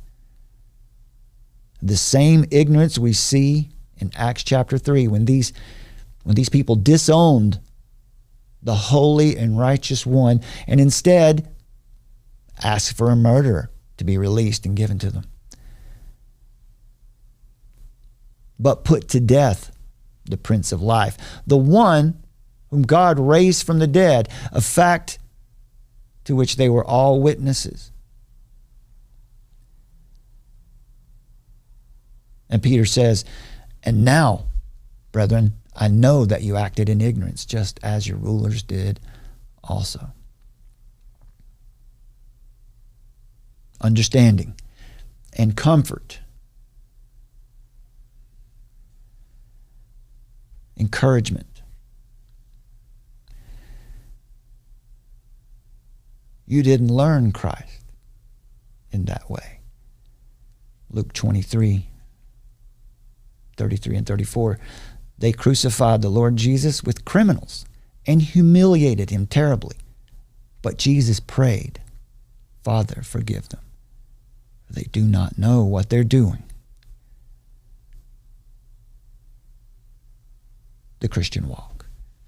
Lay aside, put off the old self, the desires of the flesh, and the instincts to strike out with carnal weapons, with your wrath and your ire. But be renewed in the spirit of your mind and put on the new self, which in the likeness of God has been created in righteousness and holiness of the truth. Lay aside, put off falsehood and deceptions, and engage in the truth. The text here literally translates to be truthing one another as a verb, because we are an eternal family and we belong to one another. Be angry, but do not sin. Our anger should be for the violence done to Christ, not for the violence done to ourselves. Daily seek redemption and cleansing and be washed in the Word, and do not give the devil an opportunity. Let no unwholesome word proceed from your mouth, but only say that which is beneficial, uplifting, edifying, honoring to Christ, so that anyone who happens to hear you will see, feel, perhaps even receive the grace of God. We grieve the Holy Spirit when we behave in ways that are contradictory to the character of Christ. This life is not about you or me. All of this is about Christ. The war is His, the victory is His, and the vengeance is His. We are the King's men, and we serve at His will, not our own. And so put off all bitterness and angry speech and arguing and slander. Put it all away from you, including your desire to do or cause harm to any of those who love evil and love to design ways to defile mankind, because God has not forgotten them, and in fact is using them even right now against their own will to work for the good of those He has called. That's Romans 8:28. And verse 30 says, and those He predestined, He also called. Those He called, He also justified. Those He justified, He also glorified. And that is your future. So what are you grumbling about? 2 Samuel 16, perhaps the Lord will see my affliction and repay me with good for the cursing I received today. 1 Corinthians 1:9 says, God, who has called you into fellowship with his Son, Jesus Christ our Lord, is faithful. All is not lost. Romans 11:29, for God's gifts and his call are irrevocable. Therefore, friends, and those of you who are brothers and sisters in Christ, renounce your carnal weapons. This war is already won. Our duty is to honor Christ in all ways. I can do all things through him who strengthens me. Finally, be kind to one another, tender-hearted, forgiving each other, just as God in Christ also has forgiven you.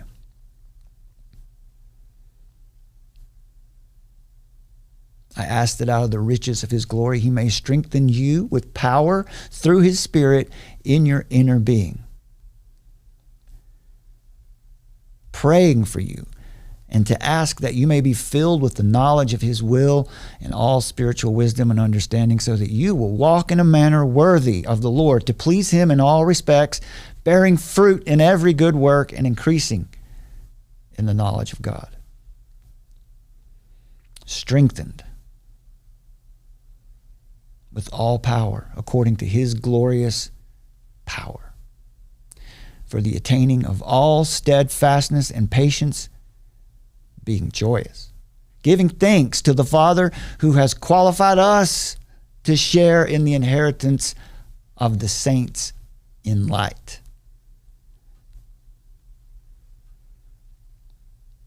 But with the hope that as your faith grows, we will be strengthened to endure and empowered to preach the gospel everywhere. And let us boast only in the Lord. Boast only in the cross of Christ, which is our salvation, and his great coming again is our truly blessed hope. 1 Timothy 1:12, I thank Christ Jesus our Lord, who has strengthened me, that he considered me faithful and appointed me to service.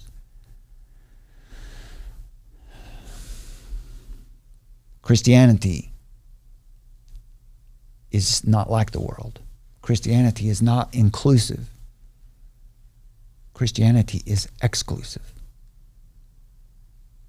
But everyone's invited. For God so loved the world that he gave his only begotten Son, that whoever believes in him will not perish, but will have eternal life. We don't divide the world. That's not our job. The world divides itself because the world hates the truth, and it hates us. We do not divide the world divides itself. This is the judgment, that the light has come into the world, and men loved the darkness rather than light, because their deeds were evil. And everyone who does evil hates the light and does not come to the light, because he's afraid that his deeds will be exposed and he'll be seen for what he really is, which is a liar. But he who practices the truth comes to the light, so that his deeds may be seen by all as a testimony that all good works come down from the Father of lights. Those with reprobate minds do not have the Spirit and live only for themselves. This is why we must answer the call Jesus gave us in Matthew 28. We don't need more humanistic moralism. We need Jesus Christ. So if you're new here, if you just happen to be catching this for the first time, please come back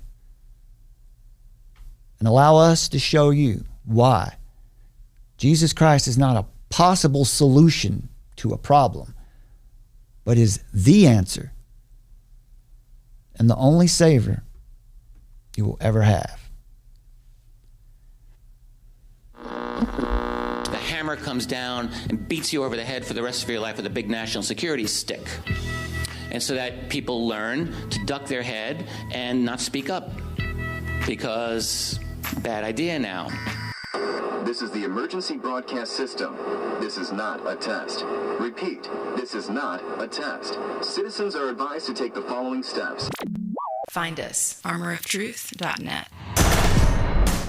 In the age of technocracy, scientism, and pop atheism, Faith is resistance.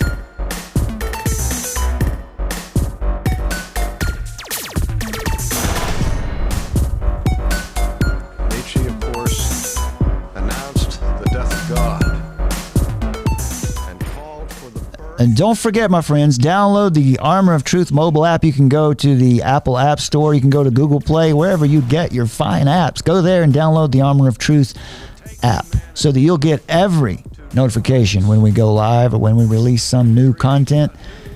You can get it right on your phone.